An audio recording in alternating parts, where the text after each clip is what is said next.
Buhay pa? Nasaan sila? Maliligtas ba nila kayo ngayon? Hindi! Mamamatay na kayong dalawa! At ang batang yan ay mababawi ko na at may babalik sa aming angkan! Wala kang utang na loob! Matapos ka namin palakihin at alagaan bilang kasapi sa pamilya namin ito ang igaganti mo! Lolo, tama na po! Wala na po kayong magagawa! Matitigil na po ang kasama binabalak nyo sa mga tao! Tanggapin nyo na lang na talo kayo!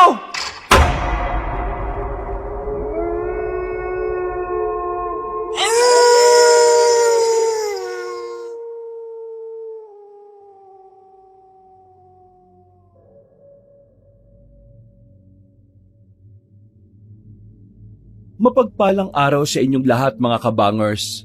Nais ko lamang ibahagi ang isang karanasan na hinding-hindi mabubura sa isipan ko.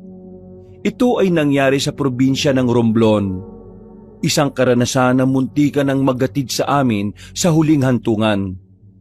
Dahil kasi rito, napatunayan namin na bukod sa mga pangkaraniwang tao, may mga kakaibang nilalang palang naninirahan sa mga liblib na parte na kagubatan. Sa mga nangyari sa amin ay masasabi kong maswerte kaming nakaligtas.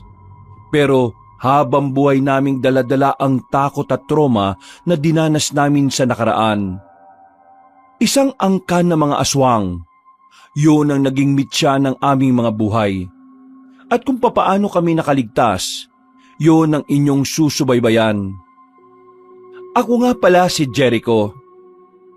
Kabanong mga kabangers at kayanggaw, ito ang aking kwento.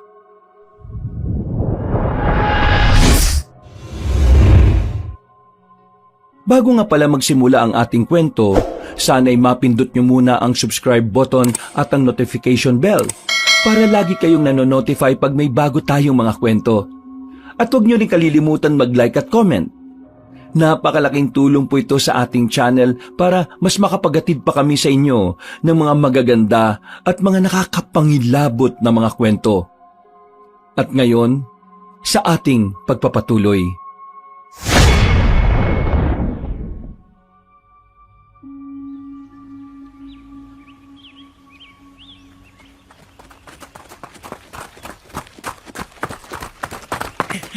Wisit ka! Huwag mo nga akong hawakan! Huwag mo hawakan damit ko! Ang bagal mo kasi tumakbo nakakainis ka! Hoy, bilisan nyo! Baka mamaya maabutan nila tayo! Tapos talaga tayo! Puti kasi Roger Ano ba? Ako na nga mauna! Kayo talaga! Kapag ako nainis sa inyo, iiwanan ko kayo Oh, ayan! Mukhang wala na yata sila! Dito sa gilid! Pahinga muna tayo! Sino ba kasi yung mga yun, Jericho? Aba, ewan ko. Bakit ako tinatanong mo dyan? Buwag ka pala Malamang, ikaw ang taga rito sa Romblon Wala bang nabanggit sa'yo yung lola mo bago siya namatay? I mean, tungkol dun sa mga nakabahag na yun na humahabol ng tao? Wala. Kahit naman din yung iba naming mga kamag-anak wala rin namang sinabi sa akin. Basta, ang sabi lang sa akin ni Mama, uwian ko yung bahay ni Lola kasi baka tirhan ng ibang tao. Teka, wala na ba talaga sila? Kinakabahan ako sa mga yun Para silang papatay ng tao Sigurado ba kayong wala kayong ginawa sa kanila para magalit sila ng ganun? Wala! Napasilip lang talaga kami sa lugar nila. Malay ba namin kung sino sila? Lahat sila nakabahag. Hindi ko alam kung anong klaseng katutubo sila, pre. Pero para silang papatay talaga ng tao Ang malaga naman ngayon alam na nating may mga ganong tao rito sa gubat. Iwasan na lang natin yung lugar na yun kapag naglalakad-lakad tayo dito ulit. O sige, teka, malapit na ba tayo sa lugar ng lola mo? Oo, konting lakad na lang. Pero, pahinga na lang muna tayo. Hinihingal din ako Noong mga sandaling yon, Kabanong, ay sobrang kinabahan talaga ako. Buong akala namin ay katapusan na namin nun. Buti na lang ay mas mabilis kaming tumakbo kumpara sa mga humahabol sa amin. Mga taong nakabahag at may mga dalang sibat. Hindi namin alam kung mga katutubo sila o kung ano paman. Basta ang sabi ng dalawa sa akin, parang galit agad ang mga yon kahit wala naman silang ginawa na masama. Wala rin naman akong ideya kung ano yon. Hindi naman kasi talaga ako taga Romblon. Pumunta lang ako doon para tauhan ng bahay ng lola ko. Namatay na kasi ang lola ko dahil sa sakit sa puso. 1 buwan nang mawala siya, dumating kami roon para hindi angkinin ng ibang taga roon ng bahay. Wala naman sana magiging problema sa akin sa pagtira doon. Ang kaso nga lang, may mga nangyari lang talagang hindi ko agad mapaniwalaan nung una. Ay nako, buti naman nakauwi na rin kaagad tayo. Ang akala ko talaga magiging tusok-tusok na tayo ng mga taong yun eh. Pre, tingnan nyo itong na-research ko sa internet. Hindi to sa Romblon ha. Ibang probinsya to. Ang sabi dito, may mga grupo daw ng mga taong hindi naabot ng pagiging moderno. Mga nakabahag din. Parang sinaunang taga-bundok ang datingan nila eh. At sobrang territorial din sila. Lahat ng dayo sa lugar nila eh, pinapatay daw nila. Eh baka naman, ganun din yung humabol sa ating kanina. Baka nga ganyan din yun. Basta, iwasan na lang natin pumunta ron. Siguro naman eh, doon lang sila nakatira. Sa iba naman sigurong part ng gubat eh, wala naman sila. Oh, tubig muna. Walang laman yung rep nyo, pre. Mamayang gabi, punta tayo ng bayan. Mamili tayo ng pang-imbak dyan. Alam mo pre, mag-iisang araw pa lang tayo rito pero pakiramdam ko, sobrang tagal na nating nakastay dito eh. Eh sabi ko naman kasi sa'yo, huwag ka na lang sumama kung napipilitan ka. Hindi naman siya napipilitan. Parang hindi ko lang feel gumala.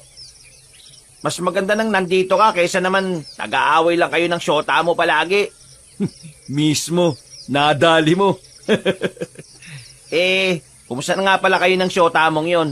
Balita ko munti ka na kayong maghiwalay nung nakaraan ah. Ikaw talaga, napaka-chismoso mo.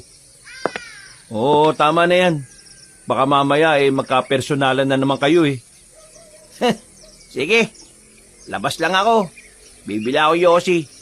Teka pre, saan ba tindahan dito?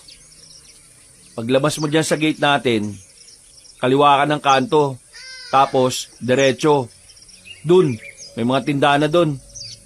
O sige, ingat ka pre ha. Maraming nangangain ng tanga dito. Tumawa na lang si Marvin, habang kami naman ni Roger ay naghiwa na lang ng mga tira-tirang gulay sa ref. Habang ginagawa namin yon, hindi pa rin mawala-wala sa isipan ko ang nangyaring habulan sa gubat. Kabado pero natatawa na lang ako kapag naiisip ko yon. Yung kasi ang unang beses na talaga namang nalagay sa panganib ang buhay namin. Makalipas ang ilang oras, sumapit na rin ang 10:00 ng gabi. Hindi na kami natuloy pumuntang bayan dahil nagkatamaran na lang. Buti na lang, nakabili kami ng alak. Pampaantok lang. Mga bandang 11:00, nakatulog na rin ang dalawa. Habang ako naman, kahit may tama ay hindi ako dinadalaw ng antok. Bumaba ako sa sala. Napatingin ako sa may cabinet sa gilid ng kusina. Nakabukas kasi yun ng bahagya. Nakalimutan ko yatang isara. Isasara ko na sana pero meron akong nasilip na libro sa loob. Kinuha ko yon. Kulay itim kasi kaya napukaw agad ang atensyon ko. Pagbasa ko, biglang nakarinig ako ng boses babae sa pintuan ng sala. Hindi ko rin pala naisara yon kaya nakapasok ang pinsang kong babae. Si Nalin. Parang laging seryoso sa buhay. Hindi man lang marunong ngumiti. Pagmamay-ari ni Lola yan. Oo, alam ko naman. Hindi ko naman kukunin eh. Hindi naman kita pinagbabawalan eh. Mas maganda nga mabasa mo yan. Ha? Tungkol saan ba to? Wala namang nakalagay na pamagat eh. Basahin mo na lang. Marunong ka naman siguro magbasa no? Malamang. Anong tingin mo sa akin? Ay, Jericho nga pala pangalan ko. Ikaw si Nalin, tama? Yung panganay na anak ni Tita Malen? Oo, ako nga sinalin. Ako din ang naglinis ng bahay na ito bago kayo dumating. Kaya sana maging malinis to palagi ngayong nandito na kayo. Huwag ka mag-alala. Hindi naman kami makalat na tao eh. Yang libro na yan, basahin at unawain mo. Diyan mo malalaman lahat ng naging karanasan ni Lola. Bakit? Nabasa mo na rin ba to? Ilang beses na. Mukhang marami akong malalaman dito ah. Kagaya na lang ng pagiging manunugis ni Lola. Manunugis? Paano manunugis? Ang dami mong tanong, magbasa ka na lang. Seryoso? Yan lang ang pinuntahan mo ngayong alanganing oras? Hindi. Makikihingi ako ng asin. Walang asin sa bahay eh. Walang pamare sa mangga. Asin? Sige, kuha ka na lang sa kusina. Babasahin ko na ito ngayon din.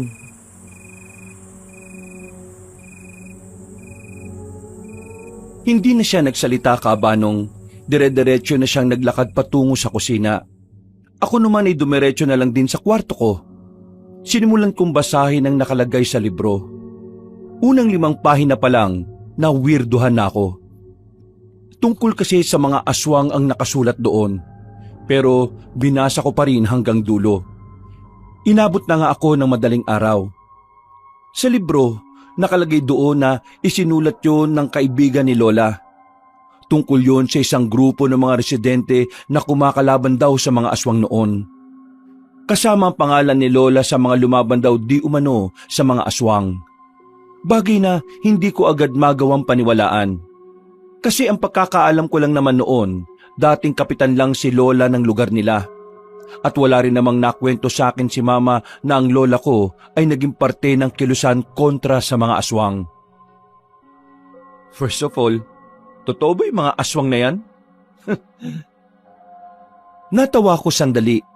Nilagay ko na lang sa gilid ng kama ko ang libro at natulog na rin.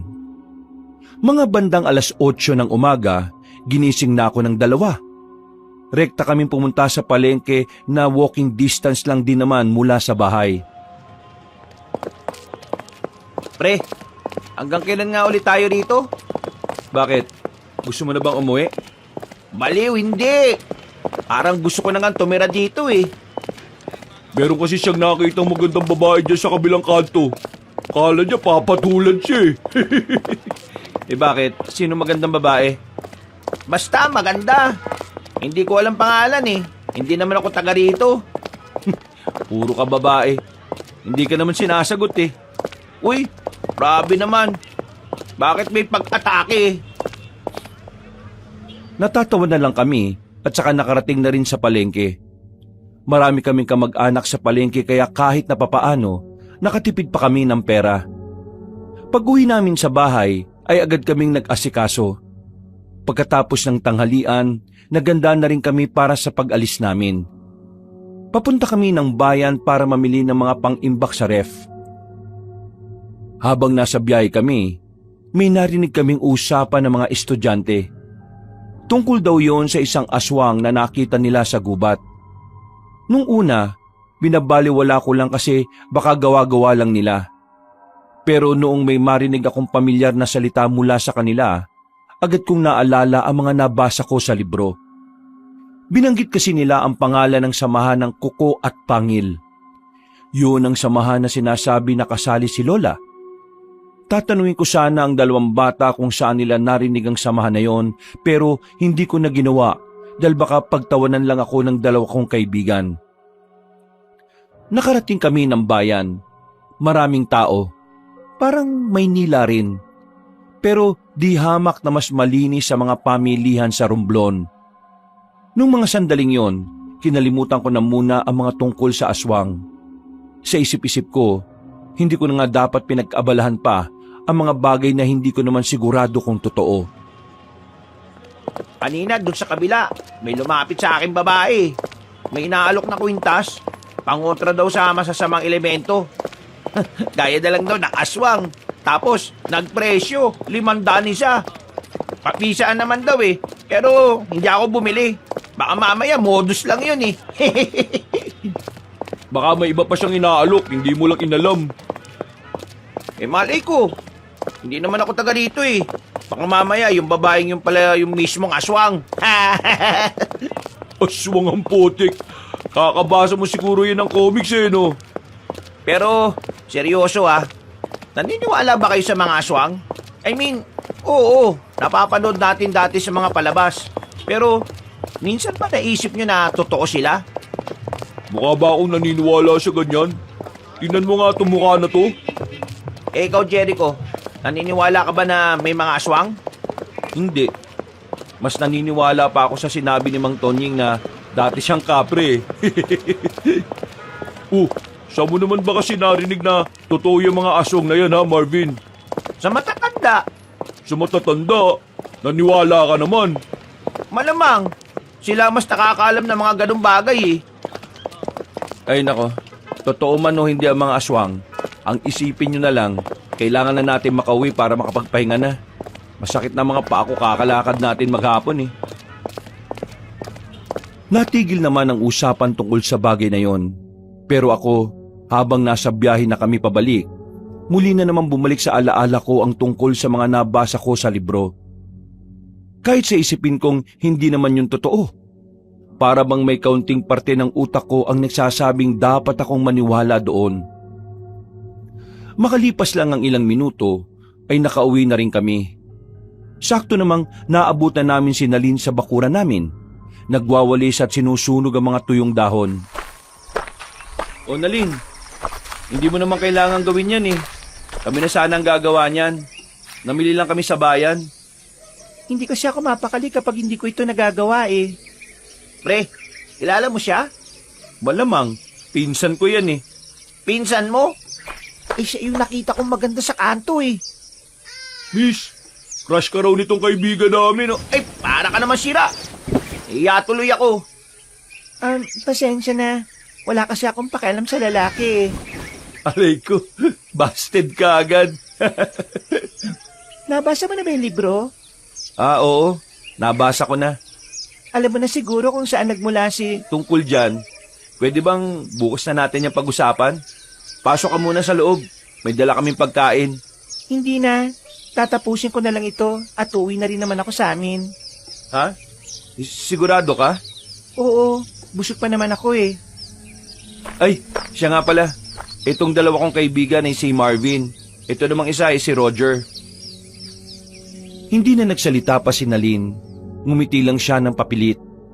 Pumasok na rin kami sa loob para may tuloy na ni Nalin ang ginagawa niya. Kabanong, naging maayos naman ang unang 5 araw namin sa Romblon. Kahit na papaano, masaya kaming gumigising sa umaga dahil palagi kaming may napapasyalan. Medyo kaklose na rin namin ang iba kong pinsan. Yun nga lang, may iba rin akong pinsan na talagang ayaw kong makakausap. Tono pa lang kasi ng pananalita, naiirita na ako. Mga akala mo kung sinong mayayaman butas naman ng mga brief. Pamumundok, yun ang kauna-unahan naming ginagawa habang naroon kami.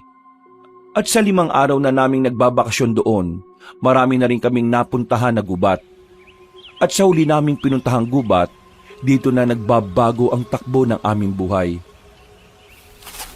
Walang ya. Kakarating lang natin, saka naman sumama ang panahon. Ayos lang yan. Maglatag na lang tayo ng tent. May dala naman tayo eh. Hindi, kailangan na natin bumalik. Baka mas stuck tayo dito kapag malakas ang ulan na bumagsak. Eh sayang naman yung effort natin, pre. Wala pa nga tayong magagandang picture dito eh, oh. Mamili ka, magandang picture o magandang kabaong kapag nakidlatan ka dito. Ay, naku, malas naman. Sundin na lang natin si Jericho. Mas maganda nang sigurado tayong hindi tayo mapapahamak. Naglakad na kami noon, Kabanong. Pababa na sana kami ng bundok pero merong kaming nakasalubong na batang lalaki. Nakapaa siya pero maayos naman ang suot niyang damit at short. May sombrerong kulay blue. Maputi ang bata kaya ang unang naisip namin baka anak siya ng mayaman. Gagi mga pre, naliligaw yata ang batang to. Eh, anong gagawin natin dyan? Bata, nawawala ka ba? Nasaan ang mga kasama mo? Tulungan niyo po ako. So, nawawala ka nga. Tulungan niyo po ako makalis dito sa bundok. Tinatanong kita, nawawala ka ba o hindi? Nawawala po ako. Nako, paano to? Hindi naman natin pwedeng iwan lang yan dito, pre. Kapag may nangyari masama dyan, konsensya natin yan. Baka mamaya naman, modus yan ng mga rebelde ha. Baka mamaya dalhin tayo niya sa kuta ng mga rebelde, pre. Para kang siraulo. Tigilan mo na nga yung kakapanood ng mga pelikula sa hapon. Kung ano-ano na lang pinagsasasabi mo eh. Tulungan niyo po ko. Nagmamakaawa po ko. Ano bang pangalan mo? Ako po si Rancho. Hanip pangalan mo ah. Pangmayaman ah. Okay, sige. Ganito gagawin natin. Sasama ka sa amin. At kapag nakababa na tayo, tutulungan ka naming lumapit sa barangay hall para matulungan din nila tayo na maghanap ng... Wag niyo po akong dadalhin sa barangay hall. Oh, bakit naman hindi? Pakiusap po. Wag niyo po akong dadalhin doon. Hindi. Dadaling ka namin sa kanila para matulungan ka naming makauwi sa inyo. Kung ayaw mo, bahala ka. Iwanan ka namin dito. Pero kasi po, huwag ka na nga makulit. Pasalamat ka pa nga tutulungan ka namin Tara na, baka abutan pa tayo ng malakas na ulan dito. Wala nang nagawa ang bata at sumama na lang din siya sa amin pababa ng bundok. Nung oras na yon, pangkaraniwang bata lang talaga ang tingin ko sa kanya. Ganon din naman ang dalawang kaibigan ko. Saktong pagdating namin sa kalsada, bigla namang bumagsak ang malakas na ulan. Mabuti na lang ay kagad kaming nakasilong sa may gilid. Lamig na lamig kami. Samantalang yung batang lalaki ay parang wala man lang nararamdaman. Napansin ko rin na mula nang makasama namin siya ay palagi siyang tulala. Uy, bata. Alam mo bang pangalan ng mga magulang mo? Uy, natanong ka Wala na po kong mama at papa Pero meron po akong lolo at lola. Sila pong kasama ko sa bahay. Pero ayoko na po sa kanila. Ha? Ayaw? Anong ayaw? Alam ko na. Tumakas ka sa kanila, no? Hindi ka totoong nawawala, no? Naglayas ka ba? Hindi nakapagsalita ang bata sa sinabi ko. Napayuko na lang siya kaya alam ko kagad na tama ang hinala ko. Nako, tumakas ka sa inyo. Bumalik ka na lang sa inyo. Baka isipin pa ng mga magulang mo, kinidnap ka namin. Kinidnap? Ano po yung kinidnap? Kinidnap? Yun yung kinuha ng isang tao ang isang bata nang walang paalam sa magulang. Tapos ibebenta sa sindikato at yung bata gagawin palaman sa siopaw. Uy, hindi sasasabi mo. Tinatakot mo pa yung bata Talaga naman Kung hindi siya uuwi sa kanila, baka ganun ang gawin sa kanya ng ibang tao. Kaya nga po ako sa inyo sumama kasi nararamdaman ko pong mabubuti kayong tao Aba, marunong ka rin pala mambola Teka, sandali. Bakit ka ba tumakas sa inyo? Pakiusap po, huwag niyo na po akong ibalik sa kanila. Ayoko na po ron. Malupit po sila sa akin Ano? Malupit? Bakit? Sinasaktan ka ba nila? Tumango-tango ang bata at bakas ang takot nito sa muka. Humawak siya sa pantalong ko. Nararamdaman ko ang panginginig ng kamay niya. Hindi dahil sa lamig ng ulan, kundi dahil sa pangamba na kanyang nararamdaman. Kapag binalik niyo po ako sa kanila, baka yun na po yung uling sandali ko. Kaya pakiusap po, huwag niyo na lang akong ibalik sa mga tumatayong magulang sa akin. Naniniwala ba tayo dyan, mga pre? Mamaya sumabi tayo dyan, Tingnan mo naman yung bata, pre nanginginig at umiiyak na. Bata, ganito kasi yan no? Kapag hindi ka namin sinauli sa lolo't lola mo, at kapag nalaman nilang kami ang nakakita sa'yo, kami mapapahamak. Baka mamaya, kasuhan nila kami ng kidnapping. Kaya ang gagawin natin, ganito hihingi tayo ng tulong sa kinauukulan. Sa bayan, dadaling ka namin doon para kahit hindi kayo sorry sa bahay nyo, merong magbabantay sa'yo. Alam mo, kaming tatlo kasi wala naman kaming alam sa pag-aalaga ng bata eh. Basta po, wag niyo akong ibabalik sa lolo't lola ko. Wag po. Sige, akong bahala. Hindi ka namin ibabalik sa kanila.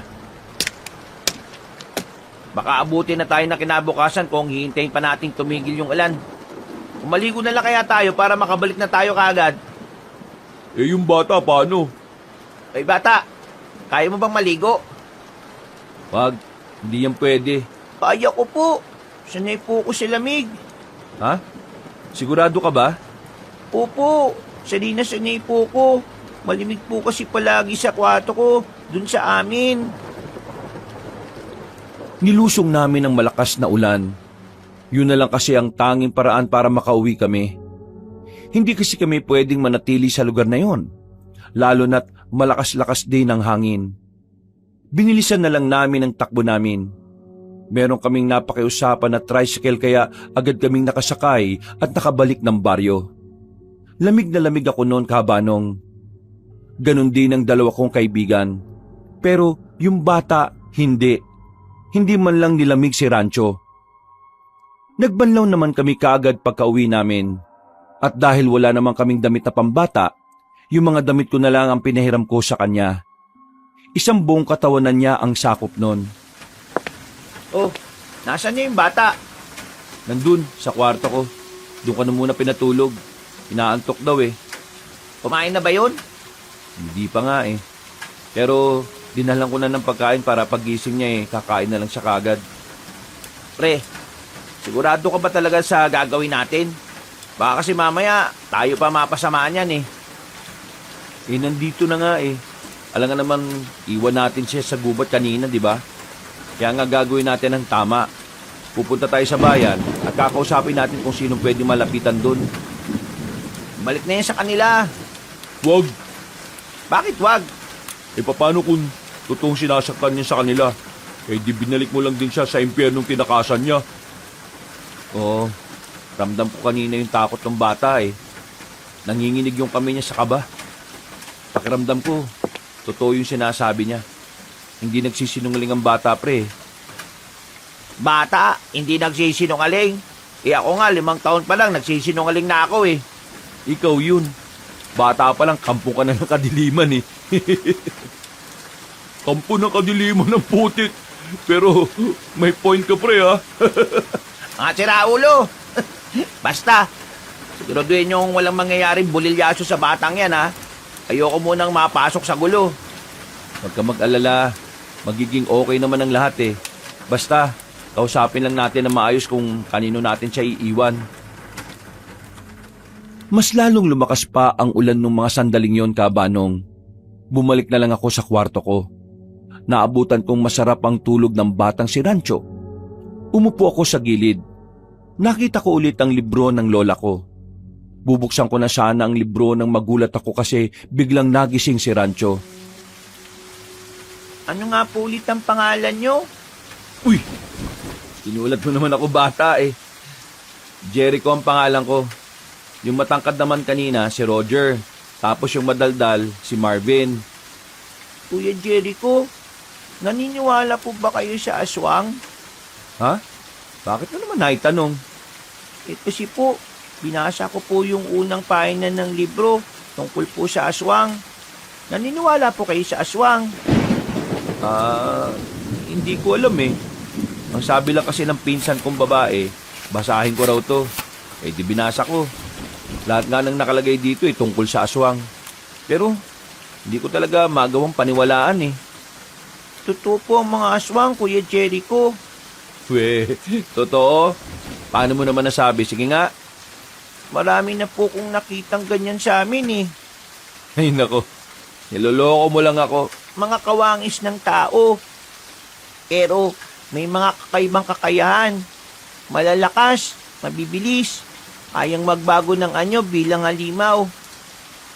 Kumakain po sila ng tao at ang namumulan nilang mga mata, yun ang pinakanakakatakot. O sige, sabihin na natin totoo nga ang mga aswang. Nasaan naman kaya yung mga yun? Kadalasan po nasa gubat. Pero may isang angkan po ng mga aswang na mayaman. Bilyonaryo po. May mga negosyo po sa Maynila. Kaya hindi po talaga iisiping aswang sila. Kasi kung mamumuhay sila, parang kagaya rin po ng sa tao. Sa mga sinabing yun ni Rancho ay napaisip talaga ako sandali, Kabanong. Alam ko naman na mahirap paniwalaan ang sinasabi niya, pero pakiramdam ko, parang may kung anong bagay ang nagtutulak sa akin para tutukan ang bagay na yon. Palabas na sana ako ng kwarto ko para tumambay na lang sana sa sala, pero biglang may sinabi pa siya sa dulo. Kuya Jericho, marami pa sila at malapit na silang magbalik dito sa probinsyang to. Hindi na lang ako sumagot. Naglakad na lang ako palabas at bumaba ng sala. Pero aminado kong medyo nagulo ang utak ko dahil sa sinabi niya. Napansin naman yun ng dalawa pero hindi ko na lang sinabi sa kanila kung bakit. Wala. Pagod lang siguro. Tsaka masama ang pakiramdam ko. Pasensya ka na kasi ako nagsuggest na lumusong tayo sa bahay. Wala naman kasing ibang way. Tingnan mo, alas 9 na. Malakas pa rin ang ulan. Kung hindi tayo umalis, baka nandun pa rin tayo hanggang ngayon. Ang defensive mo naman. Hindi naman kita sinisisi, no? Kailan ba natin dadalhin sa bayan ng batang yun? Di kapag tumila na yung ulan, dali na natin siya sa bayan. Bukas, kung wala ng ulan. O bata, bakit nagising ka na? Gabi pa oh. Niya po kasi ako kasi wala po akong ginagawa eh. Pwede po bang ako na lang ang maghugas ng plato niyo sa lababo?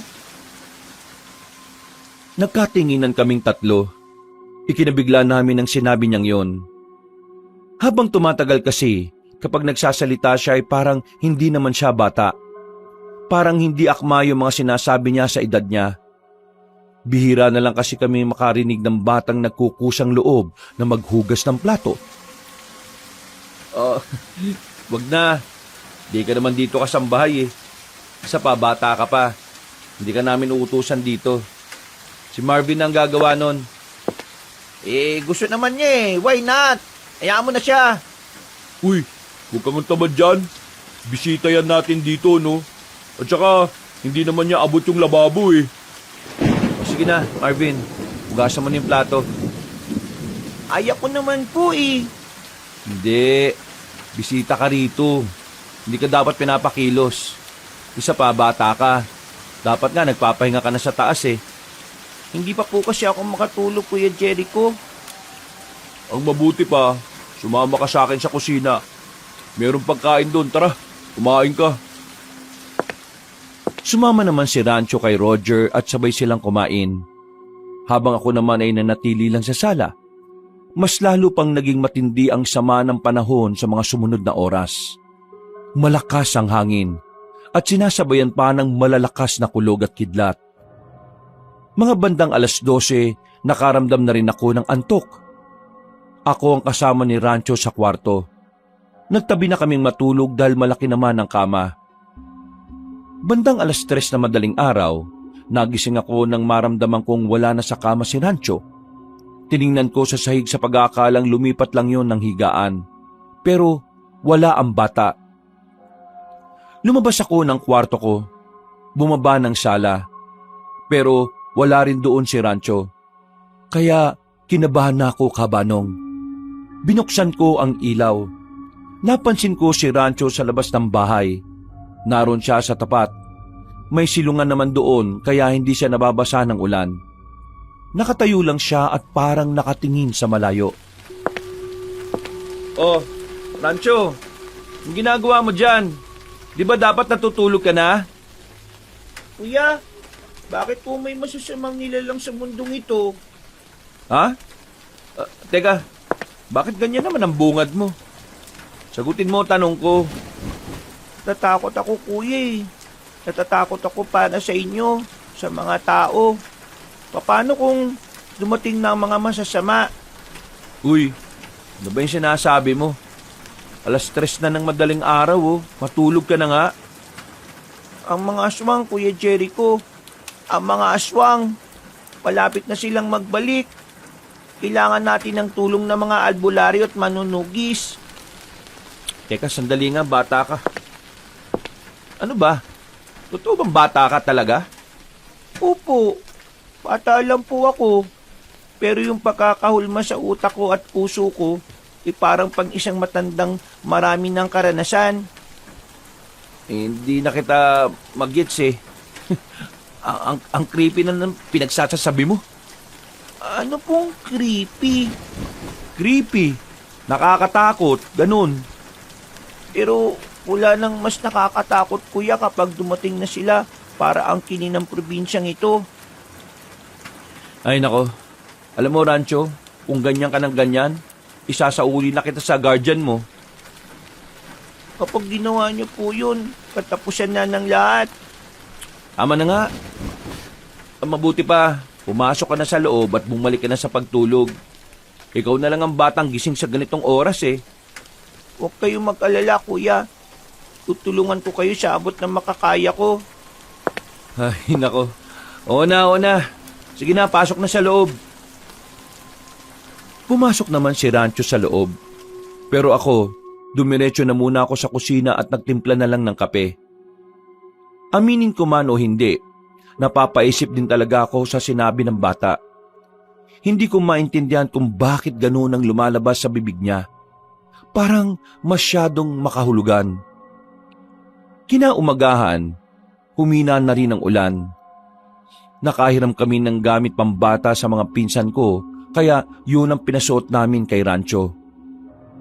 Nakasakay kagad kami ng tricycle. Habang nasa biyahe, napansin kong tahimik lang si Rancho. Parang malalim na naman ang iniisip. Narito na tayo. Ang tanong, saan natin siya ilalapit? Magtanong-tanong na lang tayo kung saan dito merong police station. Rancho, ayos ka lang ba? Kanina ka pa hindi nagsasalita ah. Hindi na po ba talaga magbabago ang isip nyo? Kung ako po kasi ang tatanungin, mas gugustuhin ko na lang pong nasa bahay nyo eh. Alam mo, gustuhin man namin, hindi ka rin naman pwede. Kapag nalaman kasi ng mga kamag-anak namin na may kasama kaming bata, magtataka yun. Baka mamaya kung ano pang isipin nila. Hindi na nagsalita si Rancho. Nagsimula na lang kaming maglakad at magtanong-tanong. Habang naglalakad kami sa maraming tao, bigla na lang nagtago sa likuran ko si Rancho. Nanginginig ang kamay niya sa takot. Ramdam na ramdam ko yun. Oh, bakit Rancho? Anong problema? Kuya, huwag na po tayong tumuloy. Ha? Bakit? Yung mga lalaki pong yun, kukunin po nila ako.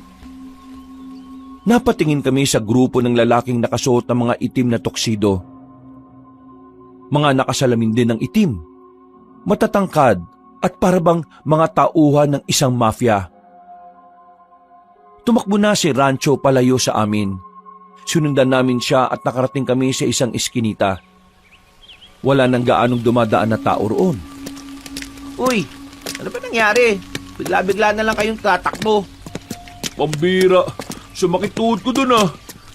Matanda ka na kasi. Ha? Baka ikaw.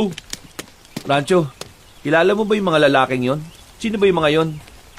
Tauhan po sila ni Lolo at Lole. Tauhan? Anong tauhan? Bakit? Mayaman ba kayo? Saka ako na po ipapaliwanag kapag nakalis na po tayo dito. Kuya, kapag nakuha po nila ako, hindi na po ako makakalabas sa amin. At baka yun na rin po yung huling sandali ko dito sa mundo. Pambirang bata to talaga oh. Ano bang ginawa mo sa lolo't lola mo ha? O sige na. Tara na kaya. Baka mamaya marami silang nag-iikot dito eh. Eh paano yung lakad natin? Di ba pupunta tayo sa istasyon ng mga pulis?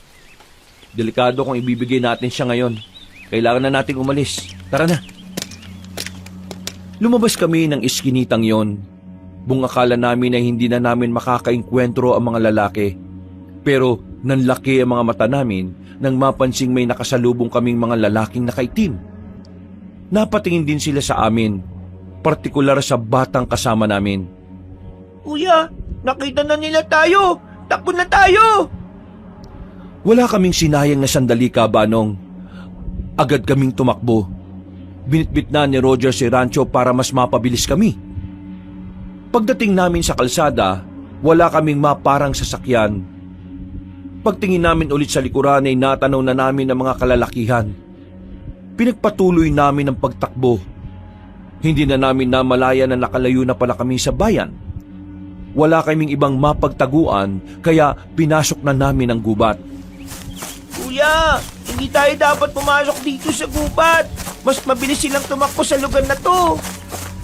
Pwede ba? Huwag ka na muna magsalita. Kami nang bahala para hindi ka makuha ng mga yon. Eh kuya, kailangan nga natin makalis dito. Kung hindi, Sabik tumahimik ka muna eh. Ang ingay mo. Nanahimik na si Rancho nang si Roger na ang nagsalita.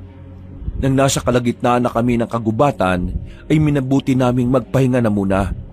Hingal na hingal kami, para akong aatakihin sa puso. ano? Wala na ba? Tingin ko, wala naman na sila. Ito na nga ba sinasabi ko eh. Mapapahamak tayo ng dahil sa batang yan. Hindi ito ang tamang oras para dyan, Marvin. Eh kailan ba ang tamang oras? Kapag napatay na tayo ng mga lalaking yun. Sinasabi ko naman kasi sa inyo eh. Hindi natin kilala ang batang yan. Wala tayong alam kung saan yan galing. Paano kung galing pala yan sa big time na sindikato sa bansa natin? Eh di, tapos na tayo ngayon. Ano gusto mong gawin ngayon? Ibigay na lang natin tong bata kahit alam nating magiging impyerno ang buhay niya ron? At naniniwala talaga kayo sa sinasabi ng batang yan? Tingnan nyo nga oh. Hindi niya nga sinabi sa atin na mayaman sila. At may mga taon na naghahanap sa kanya. Kaya bakit kayo maniniwala sa batang hindi naman sinasabi ang totoo? Pasensya na po kayo. Kung dahil sa akin eh, nagtatalo po kayo. Wala na po kasi talaga akong malapitan eh. Kayo na lang po ang pag-asa ko para makaligtas sa kanila. Pwede ba mamaya na natin pag-usapan ng mga bagay na yan? Ang una nating isipin ngayon, kailangan natin matakasan ng mga humahabol sa atin. Napabuntong hininga na lang si Marvin. Nakukuha ko naman ang pinupunto niya. At alam ko naman na nag-aalala lang din siya sa kaligtasan namin. Pero sa kabilang banda, hindi naman din namin pwedeng iwan na lang si Rancho. Kami ang nakita niya sa gubat. Konsyensya namin kung may masamang mangyari sa kanya. Tingin ko nga nun, meron talagang magandang dahilan kung bakit nagtagpo ang landas namin. Nang masiguro naming wala na nga ang mga humahabol sa amin, ay agad na rin kaming lumabas doon at bumalik sa kalsada. Kabadong malala pa rin kami noon kaya hindi kami nagpakakampante. Kanina pa tayo naglalakad. Bakit walang dumadaan na sasakyan dito? Ay nako, malas talaga oh. Hindi ba sabi sa atin ng mga pinsan ni Jericho, wala talagang gaanong dumadaan dito kasi mas malayo to kaysa dun sa kabilang kalsada. Kailangan natin bumalik sa sentro. Pero kuya, Hindi natin pwede itong lakarin. Sobrang layo. Isa pa, hindi natin alam kung anong meron kapag tinahak natin ang direksyon na yan. Paano yung mga mahabol sa atin kanina? Kaya nga kailangan natin mag-ingat ngayon. Kailangan natin makasakay dun. Kung hindi, mas mahihirapan tayong umuwi. Wala silang palag sa sinabi ko. Binilisan namin ang paglalakad hanggang sa makarating na kami ulit sa sentro. Alerto kami sa paligid. Tingin kami ng tingin sa kahit na saan. Nang matanaw na namin ang nakapilang jeep, pasimple kaming lumapit doon. Nakasakay naman kami. Kaso, nung nasa loob na kami, ay nakita namin ang mga nakaitim na lalaki sa labas. Sumenyas lang ako sa mga kasama ko na kumilos lang ng normal. Si Rancho naman ay ipinasok ko sa damit ko ang ulo para hindi makita ang mukha niya. Nakahinga kami ng maluwag nang makita naming lumagpas na ang kalalakihan. Pag-andar ng jeep, ay para kaming nabunutan ng tinik sa lalamunan. Ligtas kaming nakabalik sa baryo namin. Nakita ng iba kong kamag-anak ang batang si Rancho pero hindi na lang namin kinausap ang mga yon. Dakong hapon, habang nagpapahinga kami para makarecover sa mga nangyari, biglang dumating naman si Nalin, ang pinsan kong dating nangangalaga ng bahay. Napatingin agad siya kay Rancho. Si Rancho naman ay nakaramdam ng pagkailang kaya agad siyang umakyat sa itaas. Natakot yata sa iyo yung bata. Sino yung batang yun? Ayon? Wala. Si Hindi gusto ni Lola na may ibang tao dito, maliban sa mga kaibigan mo. Oo. Kalma. Si Rancho lang yun. Anak ni Marvin. Ha? Anak ko? Si Rancho? Oo. Anak ko nga. Dinala ko na rito kasi walang makakasama sa bahay eh. Nagpaalam ka ba sa asawa mo? Wala naman siya magagawa dahil ako ang bata sa bahay namin. Mag-usap tayong dalawa. Uy, teka. Tayo? Crush pa rin naman kita kahit na hindi ko ang gusto ko makausap. Jericho, sumama ka sa akin sa labas. Ha? Ako? Nauna nang naglakad si Nalin palabas. Agad din naman akong sumunod sa kanya. Hindi ko alam kung bakit weirdo ang kinikilos ni Nalin noong mga sandaling yon. Seryoso lang siyang nakatingin at parang inaalam kung ano ang una kong sasabihin. Bakit? Ano bang problema? Tukol ba ron sa anak ni Marvin? Saglit lang naman yun sila. Aalis din sila kaagad. Hindi mo ako maloloko. Hindi anak na kaibigan mo yon. Anak nga, Marunong akong kumilatis ng taong nagsisinungaling. Kaya hindi kayo pwede maglihim sa akin. Hindi yun anak ng kaibigan mo. Ngayon, sabihin mo sa akin, saan niyo siya nakuha? pambihira. Manghuhula ka ba? Oo na, sasabihin ko na. Hindi namin siya kinuha. Nakasalubong namin siya habang namumundo kami kahapon. Ibabalik naman namin siya sa pamilya niya pero ayaw niya eh. Ang sabi niya kasi, sinasaktan siya ron sa kanila. Kaya ayan, nandito na muna habang hindi pa namin alam kung anong gagawin namin sa kanya. Alisin niyo ang batang yan dito. Oh, palma. Bata lang yun. Huwag kang masyadong mainit. Hindi naman siguro magagalit si Lola kung may tinulungan kaming bata, no? Hindi pa karaniwang batang dinala niyo sa bahay ni Lola.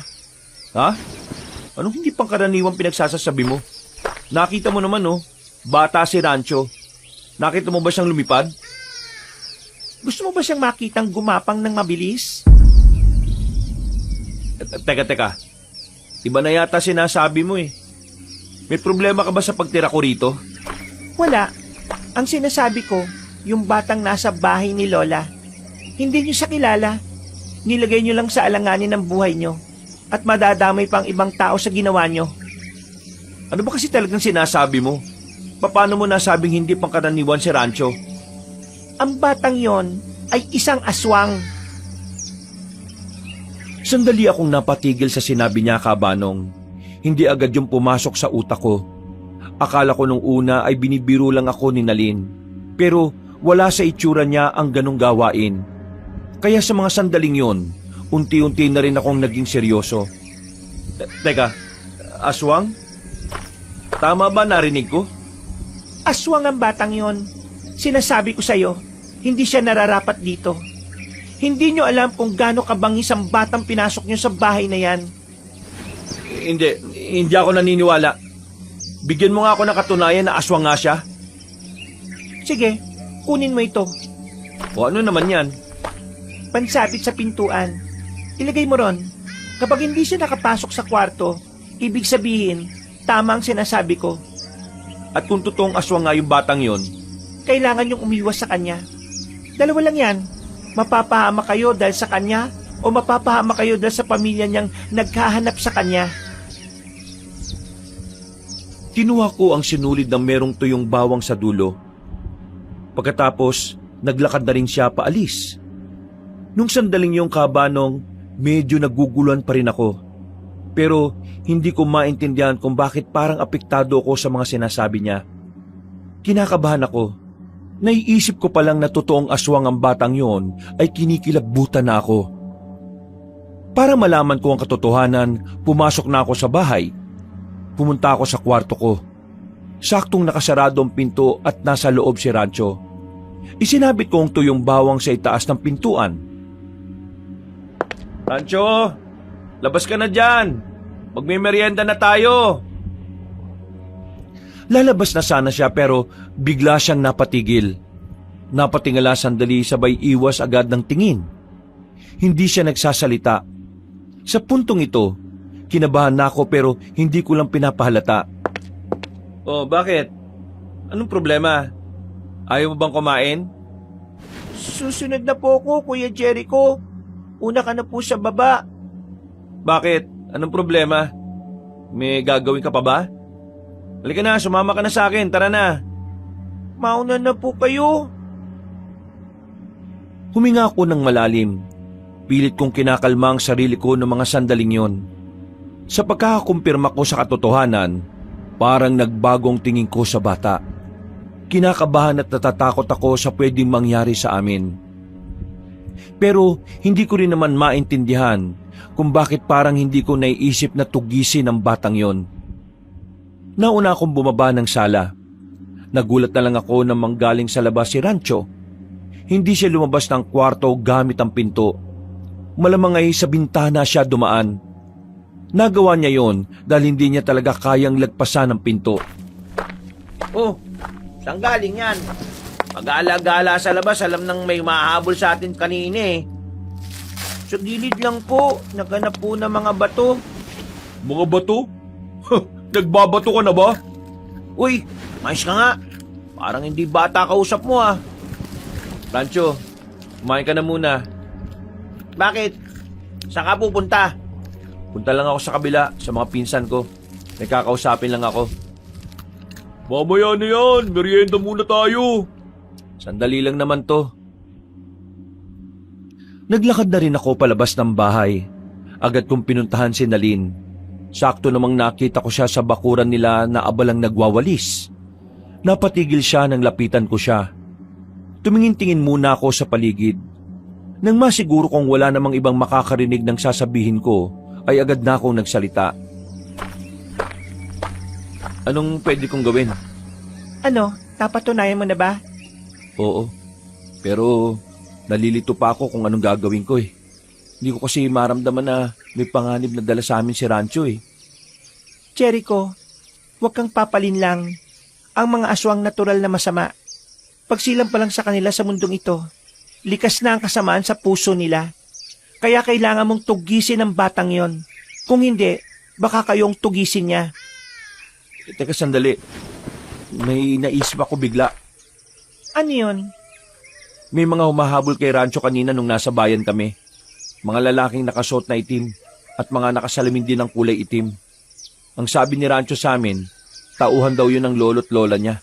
Hinahabol siya. Ayaw niyang umuwi sa kanila dahil baka mawala na siya sa mundo kapag nangyari yon.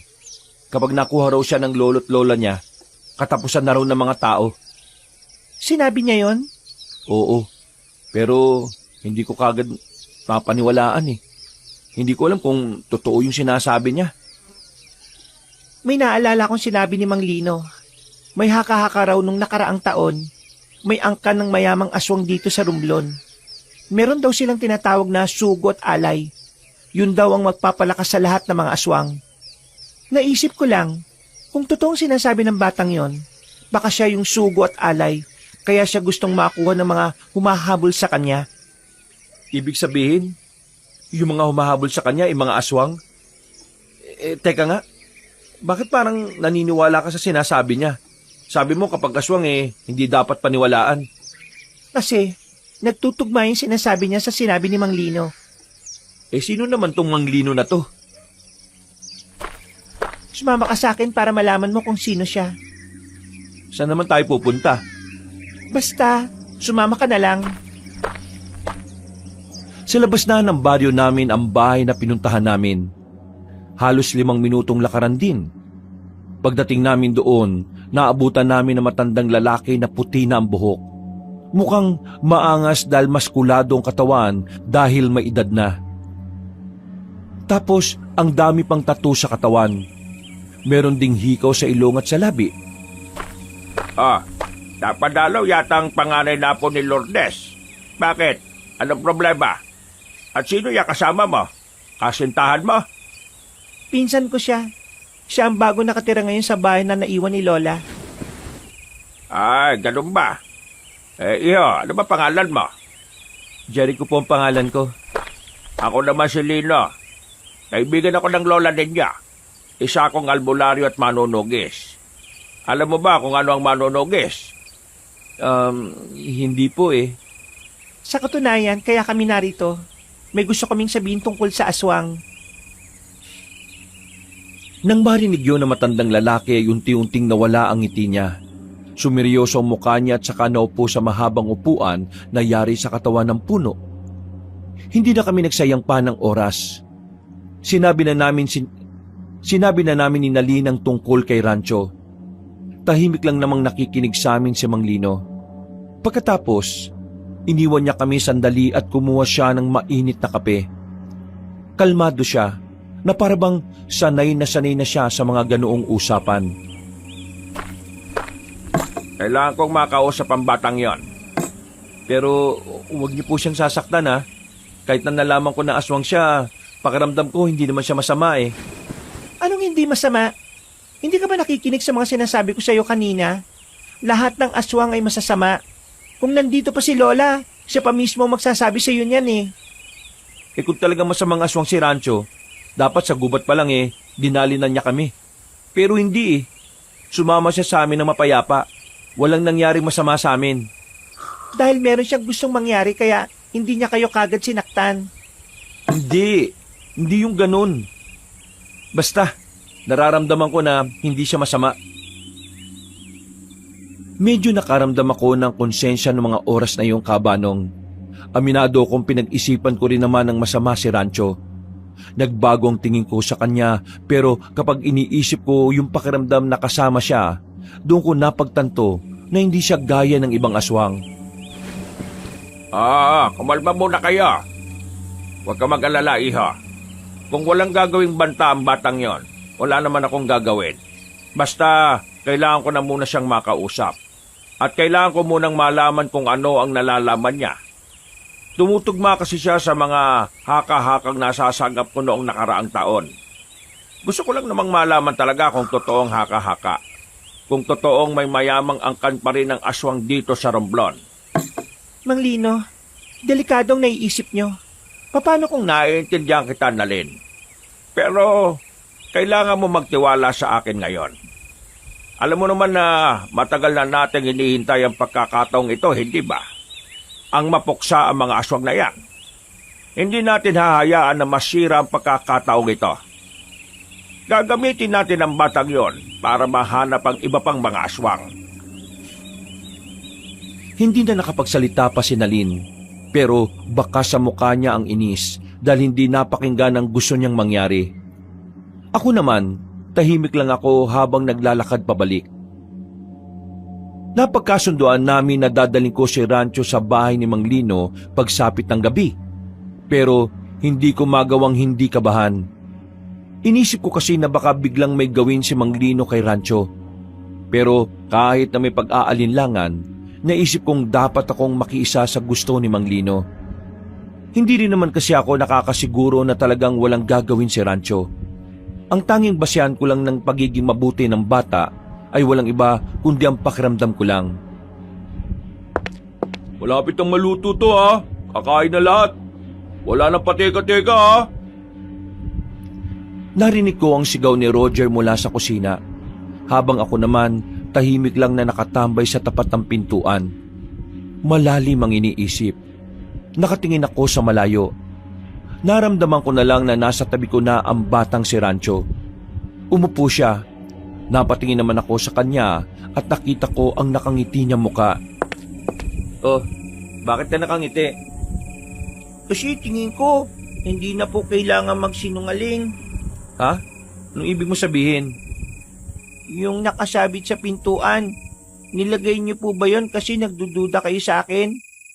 Yung alin? Kaya po ba wala kayo sa sarili ngayon kasi iniisip niyo ako? Natatakot na po ba kayo sa akin? Nababahala? Nangangamba? Kinikilabutan? Ano ba pinagsasabi mo?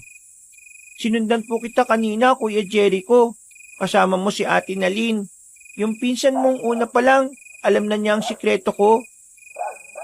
Alam ko na kung ano ka? Opo, Kuya Jericho. Sa pagsabit mo pa lang ng tuyong bawang sa pintuan, alam ko na kagad eh. Huwag kang maingay sa iba. Huwag muna nating ipaalam kay Marvin at Roger. Hindi natin alam kung ano ang magiging reaksyon nila eh. Ikaw po, ano pong naisip niyo sa akin? Nung una, nagtaka, nahiwagaan, at nagbago talaga ang tingin ko sa'yo. Natakot ako. Kasi, base sa librong mga nabasa ko, ang mga aswang daw ay mababangis. Pero nawala yun. Kasi, wala naman ako nararamdaman na panganib sa'yo eh. Kaya, pakiramdam ko, hindi ka namang gaya ng ibang aswang na masama. Alam mo, nabibigla ako sa mga nangyayari eh. Hindi ako makapaniwala na totoo ang mga kagaya mo. Kaya, ganito ako ngayon. Kuya, hindi ako masamang aswang. Sa katunayan po, gusto ko pong wakasan ng ginagawa ni Lolo at Lola eh. Kaya, sasama po ako sa inyo ngayong gabi. Gusto ko pong makausap yung matandang kinausap niyo po kanina. Ha? Sigurado ka ba? Kung yun pong natatanging paraan para mapatunayan na hindi ako masama, hindi po ako magdadalawang isip na gawin yun. Tumango na lang ako. Natigil ang usapan namin nang biglang dumating si Marvin para tawagin na kami. Sabay-sabay kaming nagapunan. Pagkatapos, lumabas na muna ako ng bahay. Sumunod naman sa akin si Rancho. Pasimple kaming umalis ng bahay nang walang kamalay-malay ang dalawa. Habang naglalakad, ay nakasabay na rin namin si Nalin. Masama ang tingin niya kay Rancho. Wala pa rin siyang tiwala sa bata. Malayo-layo pa kami sa bahay ni Mang Lino nang biglang may natanong nga kami mga lalaking nakaabang. Nakatayo sila sa gilid ng poste ng ilaw. Nang makita nila kami, nagsimula na rin silang maglakad palapit sa amin. Si Lola! Kasama nila si Lola! Ha? Lola mo yon? Kailangan po natin tumakbo, bilis! Puntahan natin si Mang Lino. Tayo na! Umikot na lang tayo sa kabila. Wala kaming ibang nagawa kundi ang tumakbo, Kabanong. Hindi na kami nakabalik sa baryo namin dahil may mga aswang ding nanggaling doon. Kaya ang ginawa ko, binuhat ko na si Rancho. Sinundan namin si Nalin dahil mas kabisado niya ang gubat. Dapat, hindi tayo dumaan dito. Mas mabilis sila kapag maraming puno. Manahimik ka nga muna. Mas lalo nila tayong masusundan kung maririnig nila ang boses mo. Pero, hindi ka ba nakakaintindi? Tahimik! Habang kumakaripas pa kami ng takbo, nararamdaman ni Rancho na nakasunod pa rin sa amin ang mga kauri niya. Makalipas lang ang ilang minuto, nakalabas na rin kami ng gubat. Nasa kalsada na kami. Kaunting takbo na lang ay mararating na namin ang bahay ni Mang Lino. Ang kaso, biglang dumating ang mga aswang at humarang sila sa daraanan namin. Meron sa harapan, meron din sa likuran. Kasama nila ang matandang makapalang buhok na parang pugad ng ibon. Magaling! Magaling, magaling! Kaya pala ang hirap-hirap mong hanapin dahil meron pumoprotekta sa iyong bata ka. Ayoko na pong umuwi ng bahay. Ayoko na po sa inyo. Ayaw niyo na po ako mabuhay na wala sa inyo. At sino nagsabi na pwede mangyari ang gusto mo? Hindi mo pwedeng takasan ang kapalaran mo. Hindi mo pwedeng talikuran ang obligasyon mo sa angkan natin. Ikaw ang sugo at alay. Kaya wala kang karapatan at tanggihan ang sinasabi ng propesiya. Ikaw ang magbibigay ng walang hanggang buhay sa amin. Ang iyong dugong bughaw. Hindi ba kinaawa sa batang to? Masyado pa itong bata para gawin yung kasangkapan sa mga pansarili niyong interes. Manahimik ang tao ka. Wala kang alam dito. Isang malaking pagkakamali na nakialam ka sa problemang ito. Meron kayong balak na maghari-harian sa probinsyang ito.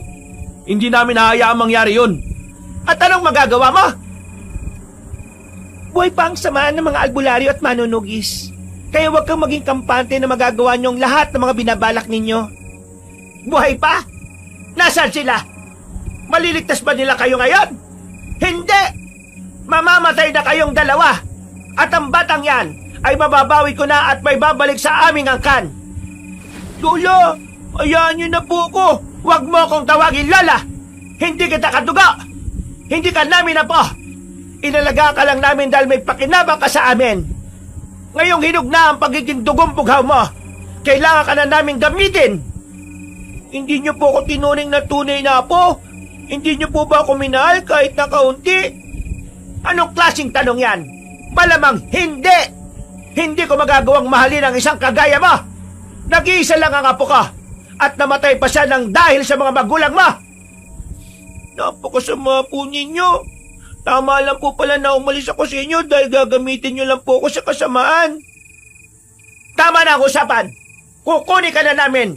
Magpaalam ka na sa dalawang yan dahil mamaya lang ibabaw na namin sila sa lupa kasama ng mga uod na kakain sa kanila!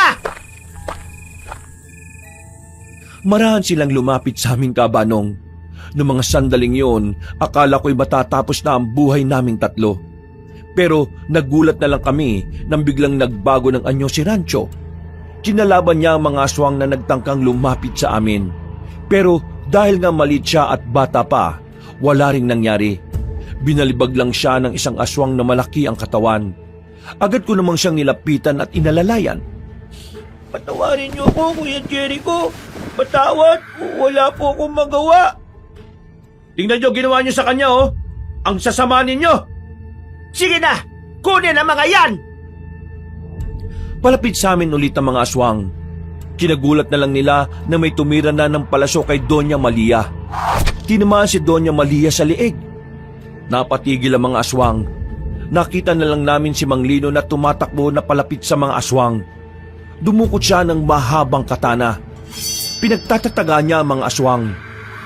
Tinamaan ng karamihan. Ang iba naman ay mabilis na nagpulasan.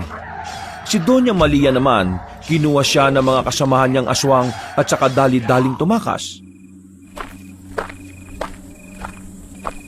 Ala, ayos lang kaya. Saktong dating niyo, Mang Lino. Tatapusin na sana nila kami. Wala ka pa rin kupas, Mang Lino. Magaling ka pa rin. Mas magaling pa rin ang lola ninyo. Siya ang pinaka-veterano sa ganitong gawain. Mang Lino, saan tayo ngayon? Mukhang alam na ng mga aswang kung saan naglalagi itong si Rancho. Sa bahay pa rin. Hindi na babalik yun ngayong gabi. Siguradong patay yung matandang yun dahil sa palasuko na may lason. Namamatay si Lola? Hindi mo ba narinig ang sinabi niya kanina? Hindi kanya tinuring na apo.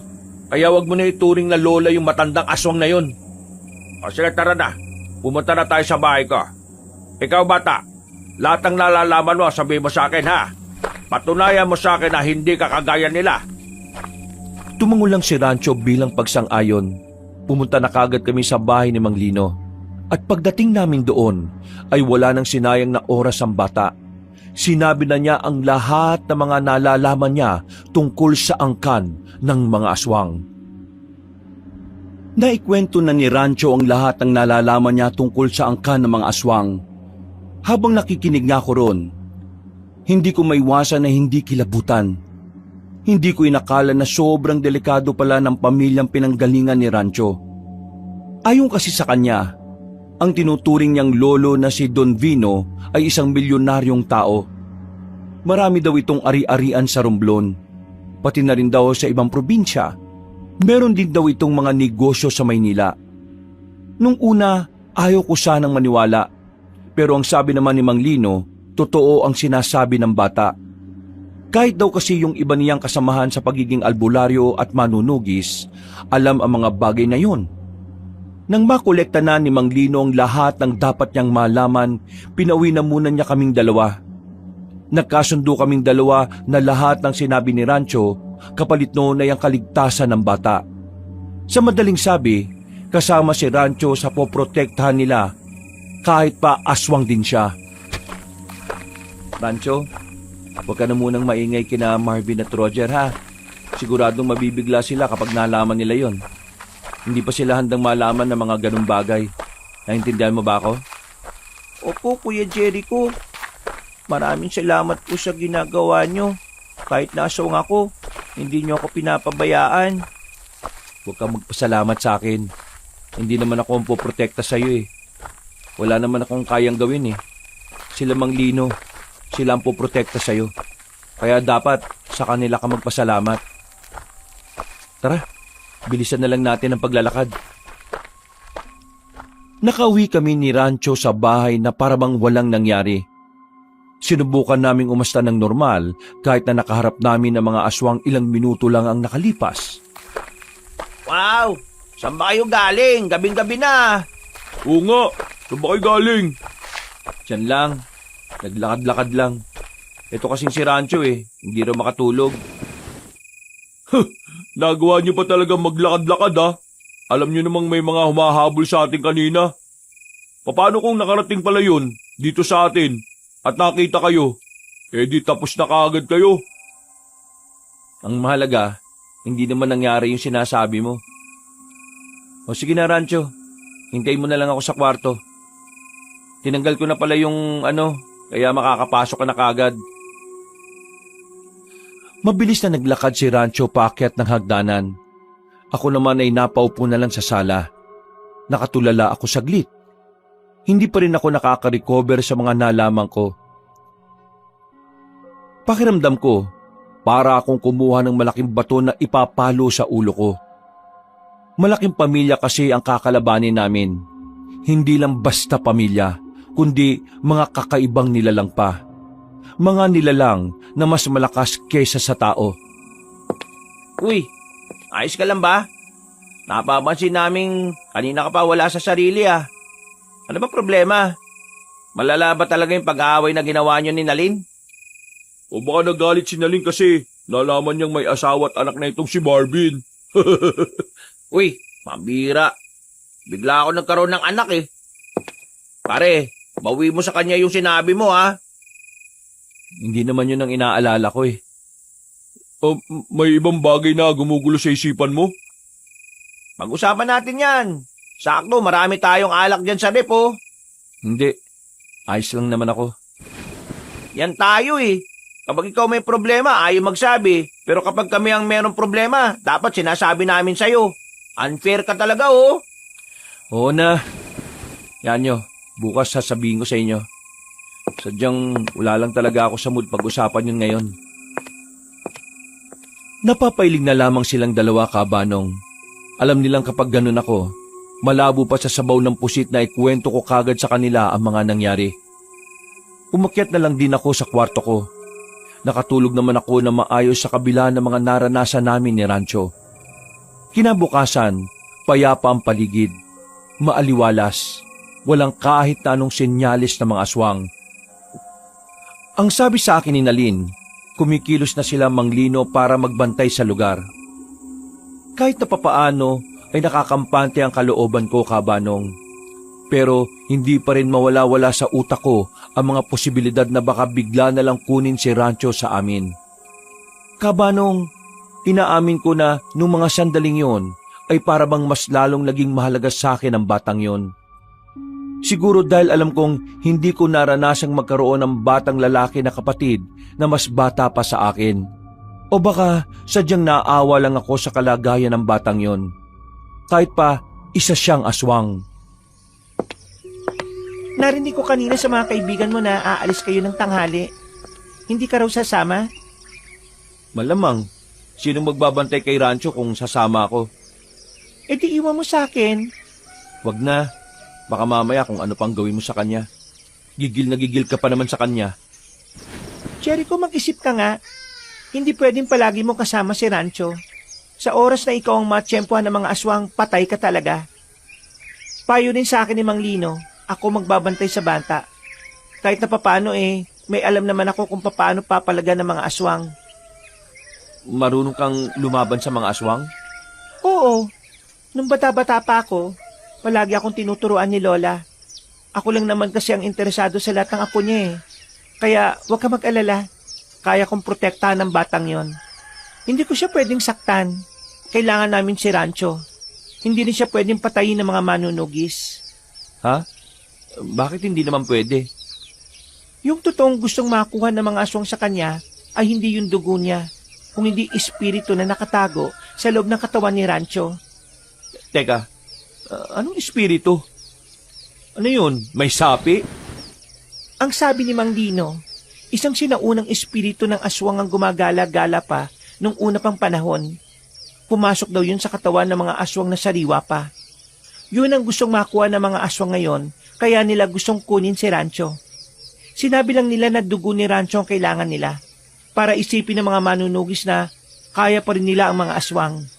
Pero ang totoo, kapag nakuha nila yung espiritu ng sinaunang aswang sa katawan ni Rancho, doon na magsisimula ang kalbaryo nating lahat. Kaya bawal patayin si Rancho. Kasi kapag namatay si Rancho, aalis ang espiritu ng sinaunang aswang sa katawan niya. At kapag nangyari yon, mas mahihirapan na naman sila Manglino na malaman kung saan ang espiritu ng sinaunang aswang na yon. Teka. Bakit mo lang to sinasabi sa akin? Hindi rin naman to sinabi ni Mang Lino ah. Baka naman gawa-gawa mo lang to ah. Anong akala mo sa akin, baliw? Kung tutuusin, hindi ko nga to dapat sinasabi sa iyo eh. Kasi ang sabi ni Mang Lino, ako lang daw dapat ang nakakaalam sa pamilya natin. Kasi ako lang naman ang may kaalaman sa mga aswang eh. Pero sinabi ko pa rin sa'yo para aware ka sa mga nangyayari. Ay nako, sumasakit ang ulo ko sa dami ng nalalaman ko ah. Ang bihira naman buhay to oh. Kaya nga makinig ka na muna sa akin. Kung talagang malaga sa'yo ang batang yan, iwan mo na siya. Sumama ka sa kanila. Kailangan mo kumilos ng normal. Sigurado ako sa ngayon, magpapadala ng aswang yung pinuno nila para hanapin ang sino mang nagpoprotekta kay Rancho. Mas maganda nang ako ang isipin nila kesa ikaw. Baka mapahamak pa kayo magkakaibigan. Hindi na ako nagsalita pa, Kabanong. Napagtanto ko naman na tama naman ang sinasabi ni Nalin. Kaya agad ko namang kinausap si Rancho.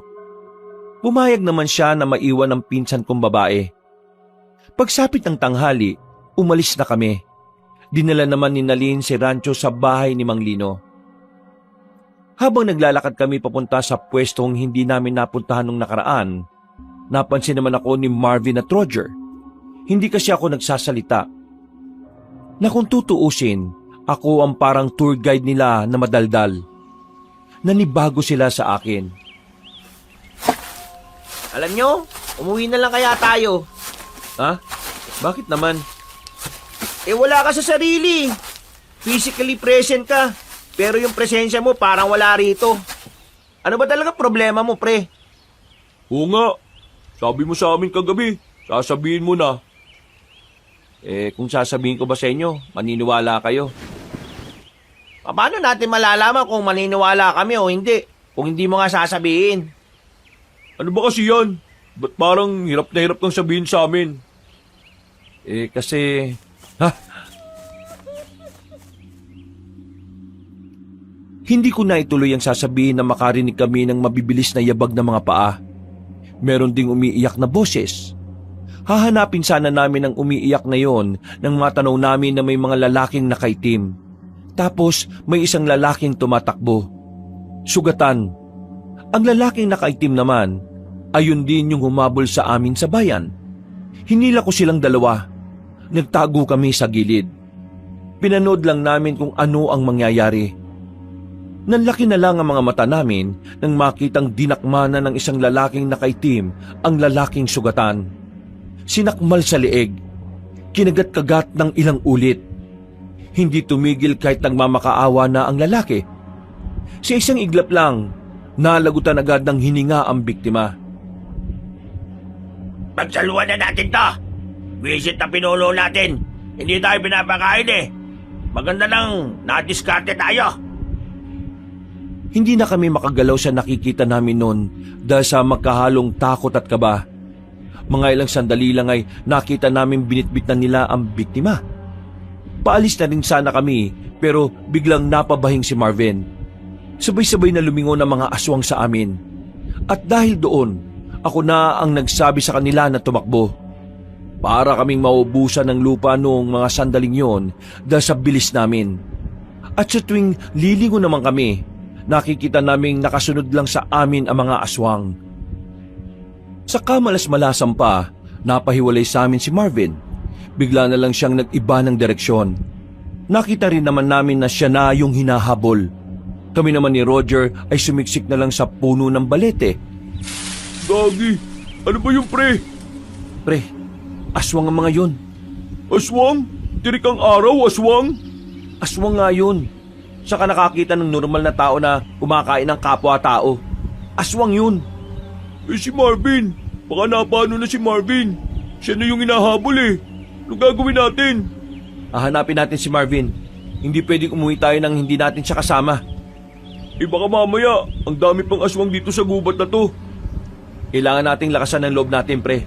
Kapag napahamak si Marvin, problema din natin yun. Diyos ko naman ang tanga-tanga naman kasi. Bakit bigla-bigla siyang mag-iiba ng direksyon? Sinabi ng kumanan, kumaliwa pa talaga. Ang tanga! Nakakabwisit! Alauna pa lang naman eh. Tara na, hanapin na natin siya. Baka nandyan lang yun. Kumuha na lang kami ng matitibay na sanga na pwede naming ipamalo. Kahit na kinakabahan, nilakasan pa rin namin ang loob namin. Hinanap namin si Marvin sa gubat na yon. Pero inabot na kami ng 5 oras ay wala pa rin kaming napapala. Kumagat na ang dilim sa paligid. Pero kahit na anino lang niya ay hindi na namin nasisilayan. Kanina pa tayo rito, pre. Hindi pa rin natin nahanap si Marvin. Baka siguro, kailangan na lang natin tanggapin na wala na siya. Baka... Sira ulo. Anong wala na siya? Nandyan pa siya, nararamdaman ko. Buhay pa kaibigan natin. Nasaan nga, Aber? Kung natatakot ka na, mauna ka na umuwi. Ako nang bahala maghanap sa kaibigan natin. Hindi ko siya hayaang hindi maisama pabalik. Pauwin mo ako mag-isa? Akala mo, ang lapit lang natin sa bahay mo, no? Ilang metro din ang binyahe natin kanina, Jericho. Kung di mo kayang umuwi mag-isa, dapat kaya mong sumama sa akin ngayon. Ang bira naman talagang buhay to, Tara na, hanapin na natin ulit siya. Doon sa banda ron, baka naroon siya. Naglakad pa kami ng naglakad hanggang meron na kaming matanaw na liwanag. Isang komunidad, maraming kabahayan at meron ding mga ilaw. Pero bukod doon, napukaw ng pinakamalaking bahay ang atensyon namin. May bukod tanging mansyon doon. Nung una, inakala namin na baka tipikal na baryo o barangay lang yon. Kaya nagmamadali kaming maglakad papunta roon. Nang makalapit na kami, dito na namin nakita si Marvin. Nakatago siya sa mga halamanan at parang may sinisilip. Sira ulo ka. Saan ka ba nagpunta? Shhh! Huwag kayo maingay. Tingnan nyo. Nang sumilip kami sa tinitingnan niya, nakita namin ang harapan ng mansyon. Maraming mga nakatayo doon. Sa gitna nila ay isang matandang magara ang suot, mukhang mayaman. Mga aswang ang mga yan. Naririnig ko kanina pa ang usapan nila eh. Meron daw isa sa kanilang namatay. Pagbabayarin daw nila yung mga tao. Teka, hindi kaya... Pinatay nila si Malia. Pinatay nila ang asawa ko. Hindi makakapayag ang isang supremo na gaya ko na mapalagpas ito. Buhay ng isa sa pinakamayamang aswang ang kinuha nila. Kaya buhay din ang kukunin natin. Hindi lang isang buhay. Hindi lang 2. Hindi lang 3. Lahat ng taong makikita natin sa baryong yon, kukunin natin ang buhay. Magsisisi sila na tayo ang kinalaban nila. Ipapatikim natin sa kanila kung ano ang lasa ng impyerno! Nang marinig namin yon, parang kusang tumindig na lang ang mga balahibo ko, Kabanong. Nanlalamig bigla ang palad ko. Ganon din silang 2. Mga pre, narinig ko rin kanina itong lugar na to. Lugar ng mga aswang eh. Yan ang ginagawa natin dito. Kailangan na nating umalis dito, baka mamaya ay mabiktima rin tayo. O sige, tayo na. Bilis! Bilis! Wala na kaming sinayang na sandali. Bago pa malaman ng mga aswang na naroon kami, ay agad na rin naming nilisan ang lugar na yon. Maswerte namang wala kaming nakasalubong na aswang. Hanggang sa makarating na kami sa kalsada. May mga napapadaan na naman ng mga sasakyan, kaya agad naman din kaming nakabiyahe. Sa puntong yun pa lang kami nakahinga ng maayos. Makalipas ang halos kalahating oras na biyahe, nakababa na rin kami sa harapan ng lugar namin. Mabilis ang lakad na ginawa namin. Dumiretso agad ako kay Nanalin, pero wala siya roon. Kaya nagpaalam na muna ako sa 2 kong kaibigan at pinuntahan ko ang bahay nila Mang Lino. Nabutan ko silang naroon, kaya nawala rin ang pangamba ko. O, Jerica, nagmamadali ka bang makarating dito? Nasaan si Rancho? Nasa loob, maaga kong pinatulog. Alam na namin kung saan nagkukuta ang mga aswang. Teka, paano nyo nalaman? Sino kasama mo? Kasama mo yung dalawa mong kaibigan? Malamang, di ba 3 kaming namumundo kanina? Aksidente naming nadiskubre yung isang barangay o baryo ba yun? Tapos, merong malaking bahay doon. Malamansyon. Narinig namin yung isang matanda, mukhang mayaman siya eh. Tapos yung tinira mo ng palasyo na matandang babae, Mang Lino, asawa nun. Ang sabi niya, magiganti sila sa inyo, sa lugar ninyo. Lahat ng taong makikita nila papatayin daw nila. May sinabi ba silang araw kung kailan sila aatake? Wala walang araw, walang eksaktong lugar. At ang sabi lang nila ay magbabayad daw kayo. Mang Lino, anong gagawin natin? Mukhang masisira ang pinaplano nyo dahil mas mapapaaga ang laban. Si Rancho, isasama na namin siya sa Maynila. Mas ligtas siya ron. Hindi pwede. Bakit hindi pwede? Milyonaryong aswang ang lola ni Rancho. Marami siyang koneksyon. Sa mga sandaling ito malamang sa malamang, kinukontak na niya lahat ng kakilala niya sa mga pier para hindi makalabas ng probinsya ang batang yan. Paano gagawin natin sa batang yon? Paano natin siya may tatago? Dito naman luluso ba mga aswang Hindi sa lugar ninyo. Kaya dalhin niyo muna ang batang yon sa inyo. Dalhin, ikaw na ang bahala sa kanila. Ano, kaya mo ba?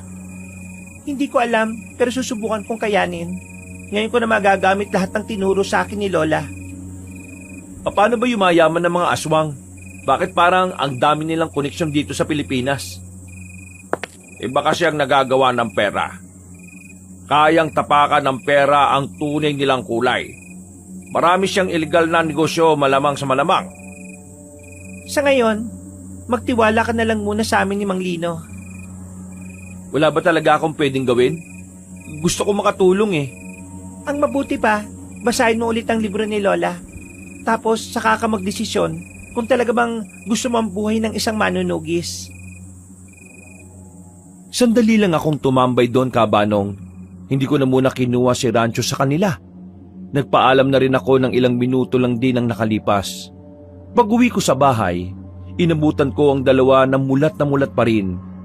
Tulala rin sila. Ganun na ganun ang reaksyon ko nung unang beses kong malaman ang tungkol sa mga aswang. Pre, totoo pala talaga ang mga aswang? Hindi ako makapaniwala, pre.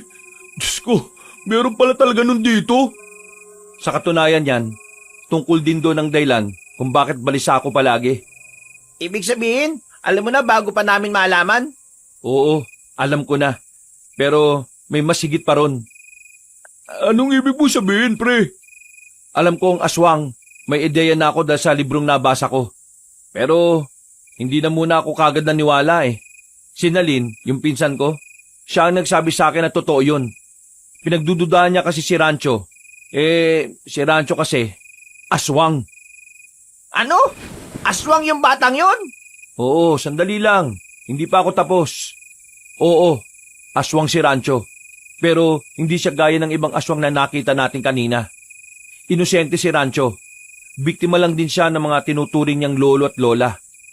Gagamitin siya ng mga aswang para maghasik ng lagim. At yun ang pinipigilan ng mga manunugis. Teka, wait lang. Seryoso? Aswang si Rancho? Kung anong sinabi ko, totoo yun. Aswang pala si Rancho Bakit pa natin siya inaayanan dito sa bahay? Nakikinig ka ba? Hindi nga raw masama si Rancho. Mabuting bata si Rancho. Kahit aswang siya pero ang puso niya parang sa tao lang din. Paano tayo makakasiguro na mabuting aswang nga yung batang yan? Sa parte pa lang ng pagpapanggap niya hindi na siya mapagkakatiwalaan dun Hindi niya sinabi ang totoo dahil alam niya nakakatakutan natin siya kapag nalaman natin. Tayo na lang ang tinuturing niyang tahanan. Ngayon nalaman ko na aswang na si Rancho. Parang wala naman nagbago Wala naman kasi ako nararamdamang panganib kapag nandito siya. Para sa akin, normal na bata lang siya. Ganyan din ang naramdaman ko. Kaya nga bukas na bukas, babalik si Rancho dito.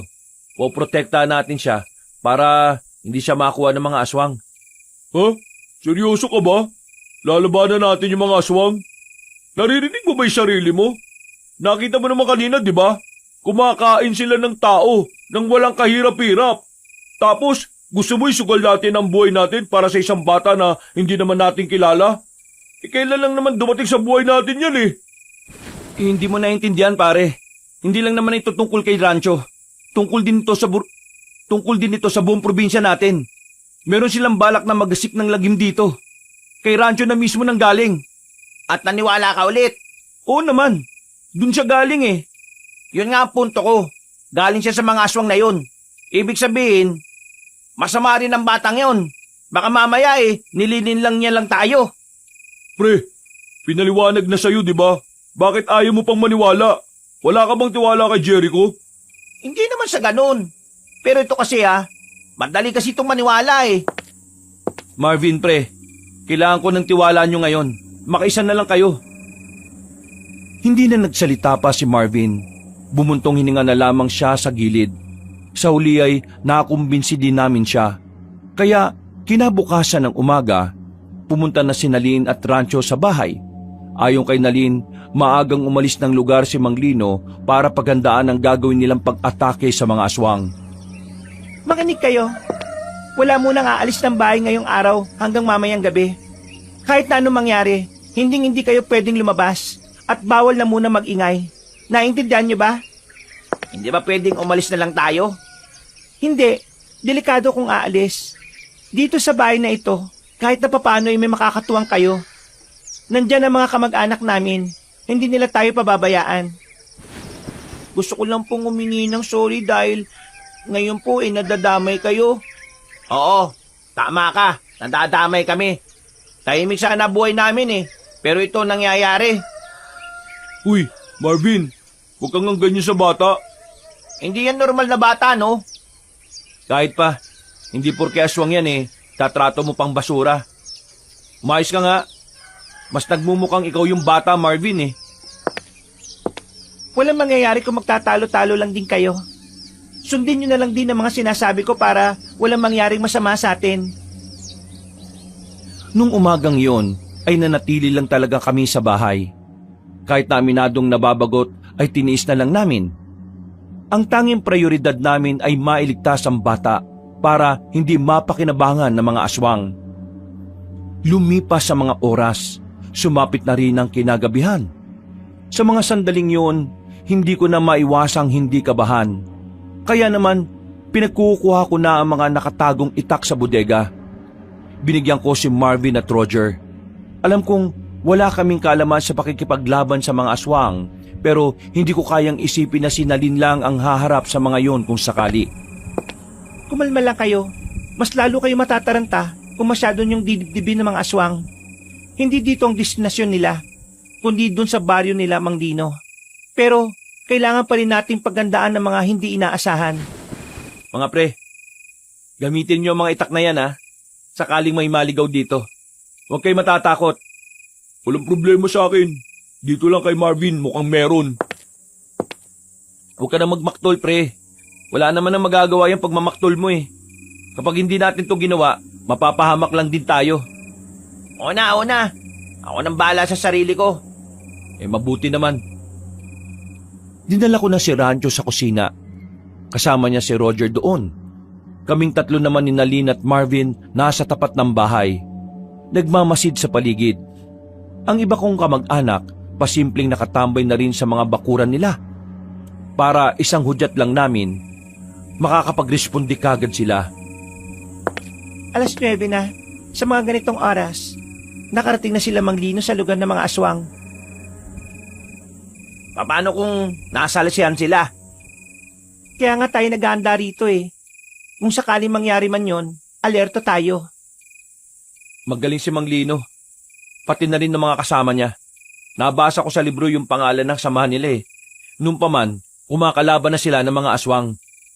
Pero, hindi tayo dapat makampante. Maraming taon na ang nakalipas. Hindi na nila alam kung ano ang mga pinagbago ng mga aswang. Naghintay lang kami ng naghintay. Mga bandang 11:00, dito na nagbago ang ihip ng hangin. Nakaramdam na kami ng presensya ng aswang sa paligid. Nakarinig na rin kami ng mga kaluskos. Kinabahan na kami. Ang pagdating kasi ng mga aswang ay senyalis na hindi naging matagumpay ang paglusob nila Mang Lino. Bago kami pumasok ng bahay, pinatunog na muna namin ang maliit na bell na nakasabit sa harapan. Para yun abisuhan ng iba naming kamag-anak. Ano nangyayari? Nandiyan na ba yung mga aswang? Bantayan mo na maigi si Rancho ha. Hindi dapat makalapit ang mga aswang sa kanya. Kaming bahala rito sa harapan. Jericho, magsindi ka ng gasera. Ikaw naman, Marivic, kunin mo yung gas sa ilalim ng lababo. Anong Marivic? Marvin ang pangalan ko. Baka ba akong babae? Ikaw sinasadya mo siguro para mapansin kita Huy, puro kalandi. Bilisan mo na. Nagmamadali kong kinuha ang gasera at kinuha naman din ni Marvin ang isang galon ng gas. Kinuha namin ang mga telang pinilas namin. Tinali namin yun sa mga sanga na kinuha namin sa likod bahay. Tinulisan namin ang sanga na yon para maging sibat. Sinindihan namin ang sibat at saka muli kaming lumabas ng bahay. Biglang nanlambot ang tuhod ko nang makita ang matandang lalaki na nasa bakuran na namin. Ang matandang yun ay ang matandang nakita namin sa lugar ng mga aswang. Unang tingin pa lang sa kanya, masasabi na kaagad na mayaman siya. Kasama niya ang mga aswang na nakakalat na rin sa bakuran namin. Dito lang tayo. Seryoso ka ba? Ayan na sila Sundin natin na sinasabi niya. Siya ang nakakaalam nito. Magandang gabi sa inyo. Narito kami para makipag-usap ng mapayapa. Tungkol ito sa isang batang lalaki. At ang batang lalaki na yon ay ang apo ko. May nakapagsabi sa akin na dito raw dinala ang apo ko at kayo raw ang umampon. Wala rito sinasabi mo. Sino ka ba? Naaamoy ko siya. Malakas ang amoy niya. At nararamdaman ko siya. Kaya wala kayong pwedeng itago sa akin. Kung ako sa inyo, ibigay niyo na lang siya na maayos. Para hindi na tayo humantong sa kaguluhan. Akala mo magpapauto kami sa mga aswang na kagaya ninyo? Alam namin na kapag naibalik sa inyo ang batang yon, mas magtatagumpay na kayo sa mga binabalak ninyo. Ano bang alam mong babae ka? Gusto ko lang maibalik ang apo ko. Isa akong lolo na nag-aalala sa... Apo? May kapal-kapal talaga ng mukha na tawagin siyang apo. Gagamitin niyo lang siya sa kasamaan Uy pre, hindi ka ba natatakot? Mga aswang ang kaharap natin. Kala nyo siguro hindi namin alam ang totoong pakay nyo sa bata? Balak nyong kunin ang espiritu na nakasapi sa katawan niya. At kapag nangyari yon, mas magiging malakas ka. O ano, nagulat ka ba? Sino ka bang babae ka? Kabilang ka ba sa mga manunugis na yon? Hindi nyo makukuha ang bata. Magkakamatayan tayo. At anong gagawin ninyo? Kakalabanin niyo kami? Sigurado ba kayo sa gusto niyong mangyari? Titignan na lang natin. Sige! Total hindi naman kayo makuha sa maayos na usapan. Idadaan na lang natin ito sa karahasan. Mga kasama! Aatake na sana ang mga aswang pero agad na rin kumilo sa mga kamag-anak ko. Pinagbababato nila ng kung ano-ano ang mga aswang. Ang ilan pa ay may mga nagpaputok ng sumpak at pumukol ng palaso. Nataranta ang mga aswang. Hindi nila inakala na ganoon ang mangyayari. Medyo nabuhayan ako ng loob ng mga sandaling yun, Kabanong. Buong akala ko, magtutuloy-tuloy ang kalamangan namin sa laban. Pero sandaling umatras sa mga aswang. Pumunta sila sa madidilim na parte para muling bumuelo. At sa muli nilang pag-atake, dito na nagalusa ng mga kamag-anak ko. Kanya-kanya na rin silang pasok sa mga bahay nila. Nawala na mga putukan ng mga baril.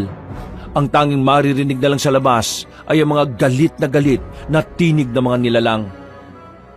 Pre, umatras na mga kamag-anak nyo. Mukhang papasukin na nila tayo rito. Huwag kang mag-alala.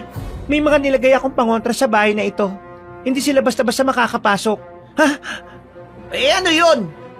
Huwag kang duwag. Kalalaki mong tao. Kahit basagin nila mga yan, hindi pa rin sila makakapasok. Sunod-sunod na pagbasag ang naririnig namin ng mga sandaling yon, Kabanong. Kaya kahit na ako, hindi ko na rin maiwasang hindi matakot para sa kaligtasan namin. Ano? Pamili kayo! Ibibigay niyo sa amin na maayos si Rancho o papasukin namin kayo dyan? Hindi kayo makakapasok dito. May hinang pangontra lang ang nasa bahay na ito. Mga tauhan ko lang ang hindi kaya makapasok. Pero ako, kayang-kaya ko. Kaya kung ako sa inyo, ibigay niyo na ang bata. Hanggat maaari, ayaw kong dumanak ang dugo niyo sa sarili niyong bahay. Kuya Jericho! Uy, Rancho! Ang sabi ko, dun lang kayo sa kusina ah. Sasama na po ako sa kanila, kuya. Ano? Hindi pwede. Alam mo mangyayari kapag sumama ka sa mga yon. Pero hindi ko rin po kayang mapahama kayo ng dahil lang sa akin. Huwag ka na nga magbida-bida dyan, Rancho. Hindi ka nila pwedeng makuha. Kahit na mamatay pa kami, handa kaming lumaban. Uy, ganda. Ayoko pang mamatay, no? Kung gusto naman pala niyang sumama ibigay niyo na. Ayoko bang matigok dito, no? Sige na po. Hayaan niyo na po akong sumama sa kanila. Ako naman po ang dahilan ng lahat ng kapamakan dito Ayoko po kayong mawala. Malaga na po kayo sa akin. Hindi nga pwede. Desisyon ko to. Hayaan niyo po ako. Rancho! Rancho! Biglang tumakbo si Rancho palapit sa pintuan. Binuksan niya yon at agad na hinarap ang matandang aswang. Napangiti naman yung matandang yon. Susundan ko pa sana si Rancho pero pinigilan na ako ni Nalin. May mga aswang na kasing nakaamba sa labas. At mapapahamak lang ako kung susunod ako. Rancho! Huwag kang sumama dyan! Pahirapan ka lang yan! Alam mo yan! Pero mas mahirapan po ako kapag nakita ko po kayong mapapahamak ng dahil sa akin. Kaya pasensya na po, Kuya Jericho. Masaya po ako kahit na sandali lang po tayo nagkasama-sama. Uuwi ka rin naman pala Pinapunta mo pa talaga ako rito. Lolo, kasama po ko sa inyo. Pero ipangako niyo po sa akin na hindi niyo na sila sasaktan. Ipangako niyo po sa akin na wala kayong gagawin sa mga tao. Para sa paborito kong apo. Sige, wala akong gagawin sa kanila. Pangako yan. Huwag kang maniwala dyan, Rancho. Kalokohan yan. Gagamitin ka lang din nila para gawing kasangkapan sa kasamaan nila. Ngumiti na lang sa akin yung bata ng pilit. Hahawakan na sana siya ng lolo niya nang biglang dumating sila Manglino. Nagkagulo silang muli. Si Rancho naman ay agad na nakapagpalit ng anyo. Kinalmot niya si Don Vino sa muka. Daylan para mawala ito sa wisyo. Wisit kang bata ka! Tumakbo naman ako palapit at tinigit ko si Rancho. Habang nagkakagulo sa labas, nakita namin si Manglino na sumenyas na sa amin. Pumunta raw tayo sa bahay ni Manglino. Mas malakas daw doon ang pangontra. Mga pre, tara na! Wala na kaming sinayang na pagkakataon. Binitbit ko na naman si Rancho kahit na aswang pa ang itsura niya. Sa kalagitnaan ng kaguluhan, palihim kaming umalis sa bahay. Dumaan kami sa may gilid hanggang sa makarating na kami sa kalsada. Tinatahak lang namin ang daan nang biglang humarang sa amin si Don Vino. Hindi pa kami gaanong nakakalayo nun. Napalunok na lang ako ng laway ng dahil sa kaba. Agad naman bumaba si Rancho. Hindi mo sila pwedeng saktan. Ako ang makakalaban mo. Sinasabi ko na nga sinusubukan mo lang akong linlangin. Ang kapal ng mukha mong bata ka. Mas matindi ka ba sa hayop? Wala kang utang na loob. Matapos ka namin palakihin at alagaan bilang kasapi sa pamilya namin ito ang igaganti mo. Hindi niyo naman po ako tinuring na tunay na po Kaya wala po akong utang na loob sa kagaya ninyo. Sila Kuya Jericho, sila nagparamdam sa akin na mahalaga ako sa kanila. Sila nagparamdam sa akin na dapat akong ingatan. Pero kayo, hindi niyo po yun na iparamdam sa akin kahit na kailan. Puro ka drama! Kung hindi lang din kita mapapakinabangan, papatay na lang din kita ngayon! Biglang lumaki ang katawan ng matandang aswang. Nagbago rin ang buong mukha nito. Mas pumangit, mas kumulubot. Pero ramdam namin ang pagiging kakaiba na matandang yon. Pagtingin namin kay Rancho, parang hindi man lang siya natatakot. Lusob na! Nang unang lumapit si Nalin, sinubukan niyang tagain ng hawak niyang katana si Don Vino. Pero mabilis siya nitong naiwasan. Hinawakan ng matandang aswang si Nalin sa kwelyo. Hinagis ito ng malakas. Tumama pa siya sa bakod. Parang nabuhayan ako ng loob nung oras na yon, Kabanong. Galit na galit akong lumapit sa aswang kahit na alam kong hindi rin naman ako uubra. Tinaga ko siya habang hindi pa siya nakatingin. Tinamaan ko siya sa balikat, pero parang wala lang yun sa kanya. Nanlalaki mga mata ko nang makita ko ng malapit ang mukha niya. Dinakma niya ako sa leeg. Wala pang 3 segundo, pakiramdam ko mamamatay na ako. Buti na lang ay lumusob na rin si Roger at Marvin kaya nabitiwan ako. Ang kaso nga lang, sila naman ang napagbuntungan. Sinipa si Roger at tumilapon siya sa gilid. Si Marvin naman hinagis at sumabit pa sa puno ng bayabas. Ang tanging natitira lang na nakatindig nung mga oras na yon ay si Rancho. Rancho! Tumakas ka na! Takas na! Hindi ko po kayo iiwan. Lalabanan ko po siya. Pambira ka naman oh! Makinig ka na lang! Takas na! Hayaan mo na siya. Marahang naglakad si Rancho palapit sa lolo niya. Sa liit ni Rancho, hindi ko may isip kung anong mangyayaring masama sa katawan niya. Ako yung nasasaktan kapag iniisip kong magkakanda bali-bali ang buto niya. Pasaway kang bata ka! Hindi ko kayo atrasan. Magsasalpo ka na sanang dalawa, pero biglang gumilid si Rancho. Nagtaka din si Don Vino sa kanya. Yung pala, meron pala siyang binabalak na hindi niya alam. Mang Lino! Ngayon na! Isang palasoong tumarak sa hita ni Don Vino. Nang mapaluhod ang kaliwang hita nito, ay agad na lumabas si Mang Lino mula sa dilim. Mabilis nitong pinagtatataga ng katana matandang aswang. Si Rancho naman ay hindi na rin nagsayang ng pagkakataon. Pinagkakalmot niya si Don Vino hanggang sa umagos na ang dugo mula sa iba't ibang parte ng katawan nito. Dumistansya ang pinuno ng mga aswang. Napangiti na lang kami sa nangyari. Pero hindi pa pala doon nagtatapos ang lahat. Naggalit si Don Vino. Muli itong umatake sa kanilang dalawa. Si Mang Lino ang inuna nito. Pinagkakalmot nito si Mang Lino pero marunong itong umiwas. Si Rancho naman ay agad na rumisponde. Kinalmot at kinagat niya si Don Vino. Pero nahawakan siya sa ulo at saka sinuntok ng malakas sa tiyan. Namilipit sa sakit si Rancho dahil doon. Ako ang harapin ba? At hindi ang batang yan! May kinuha si Mang Lino na latigo. Yari daw yun sa buntot ng pagi. Pagagupit niya pa lang ng isang beses sa aswang, ramdam na ramdam agad noon ng sakit. Hindi tinigilan ni Mang Lino ang paghataw niya. Nang makarecover na si Rancho, mabilis itong gumapang at sumampa sa likuran na matanda. Mang Lino! Gawin niyo na po! Bilis! Walang sinayang na pagkakataon si Mang Lino. Mabilis itong tumakbo at dinukot naman ito ang palakol sa likod. Hinataw niya ng palakol ang matandang aswang.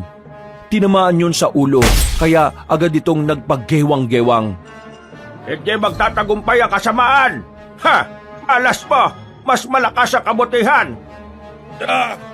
Pagsisisihan niyo ang ginawa niyo! Pagsisisihan niyo ito! Lolo, tama na po! Wala na po kayong magagawa! Matitigil na po ang kasama binabalak niyo sa mga tao! Tanggapin niyo na lang na talo kayo! Taksil! Taksil kang bata ka! Isinusumpa kita! Habang buhay na magiging miserable ang buhay mo dahil sa espiritu sa katawan mo! Hindi siya aalis! Habang buhay kang alibaw! Sinilibanan ni Mang Lino ng apoy si Don Vino. Hindi pa ito nakontento. Itinarak pa rin ito ang katana sa dibdib. At sa mga sandaling yon, tuluyan nang ang napatay ang pinuno ng mga aswang. Pinilit kong makabangon para makalapit sa kanilang dalawa. Napansin ko naman si Rancho na parang nalungkot. Huwag ka mag-alala, Rancho. Kami mga albularyo ay alam kung paano alisin ang nasa katawan mo. Kaya huwag ka nang malulungkot. Niyakap ko na lang si Rancho nung mga sandaling yon, Kabanong. Nang masiguro naming patay na si Don Vino, binalikan namin ang bahay. Marami ang nasugatan sa mga albularyo at manunugis. Ganun din sa mga kamag-anakan ko. Pero buti na lang ay walang nasawi sa kanila at natalo pa rin nila ang mga aswang. Kinabukasan, kumalat sa buong lugar ang nangyari. Hindi naman na naggulat ang mga residente. Matagal na rin pala kasing alam ng mga taga roon ang kasaysayan ng angkan namin. Kinagabihan, nagpaalam sa amin si Mang Lino. Dadali niya si Rancho at ilang araw itong mawawala sa amin. Sisimulan kasi nila agad na palayasin yung espiritu ng sinaunang aswang sa katawan ng bata. Kinakailangan sa malayong lugar yun gawin. 1 linggo ang nakalipas. Nakakamiss din pala si Rancho, no? 1 linggo na siyang wala rito eh. Ayos lang kaya siya? Ayos lang yun. Sigurado ko, ginagawa ni Mang Lino lahat na makakaya niya. Alam nyo, sana, maging matagumpay yun, no? Kasi, gusto kong humingi ng sorry sa batang yun. Oo, ang harsh mo masyado sa bata eh. Sana nga maging maayos na siya. Kawawa naman si Rancho eh. Ang dami niyang pinagdaanan. Kahit na malis sa katawan niya, mananatili siyang aswang dahil sa likas sa kanya ang dugo ng aswang. Ayos lang ba yun sa inyo? Sa akin wala namang problema. Ang mahalaga sa akin, ligtas siya. Yun naman ang gusto natin, di ba? Natigilan ako sa pagsasalita nang makita si Rancho sa gilid ng gate. Kasama niya si Mang Lino. Ang sabi ni Mang Lino, wala na raw ang espiritu ng aswang sa katawan ni Rancho. Agad kong niyakap ang batang yon na parabang ako ang kuya niya. Sobrang saya namin sa mga oras na yon, Kabanong. Hindi ko talaga inakala na ang simpleng paninirahan lang sana namin sa bahay ng lola ko ay magkakaroon pa ng mas magandang kahulugan. Hanggang dito na lamang ang kwento ko, Kabanong. Maraming salamat sa inyong pakikinig at sa pagsubaybay sa aking karanasan. Sana'y meron kayong nakuhang aral. Yun lamang at pinagpalang araw sa inyong lahat. Mga kabangers, mga kayanggaw, si Kabanong po. Bago po tayo magwakas, nagpapasalamat po ako sa pakikinig niyo muli dito sa ating magandang kwento. Pero kung medyo nabitin po kayo sa kwento natin ngayong araw, inaanyayaan ko po kayong bisitahin yung iba pa nating mga channel. Unang-una ay yung Pamela Clamil. Ako rin po nagnanarate doon bilang si Lolo Pael at minsan ako po as Kabanong. Huwag niyo rin pong kalimutang mag-subscribe doon at mag-comment at syempre mag-like. Konti pa lang pa kasi mga subscriber doon eh. At syempre, bisitahin niyo rin po yung bagong-bagong channel natin, yung Kabanong version 2.0. Nako, maganda rin po yung bagong channel natin na yon kasi meron na pong mga images na gumagalaw. So may mapapanood na rin po kayo. At the same time, meron rin po kayo maririnig na mga music and effects. Kaya talaga, maganda pong pakinggan po yun. Nanonood na kayo, pwede ring nakikinig rin kayo. O diba? Kaya wag nyo rin pong kalimutan na mag-subscribe doon dahil bagong-bago lang po yun Kayo na po yung maunang first 100 subscribers sa channel na yon. At wag rin nyo pong kalimutan na mag-iwan ng comment at mag-like na rin po. At para hindi kayo mahirapan na hanapin ang mga channel na yon, ilalagay po namin sa pin comment o sa description yung mga link ng mga channels natin. Hanggang sa susunod na mga kwento, wakas!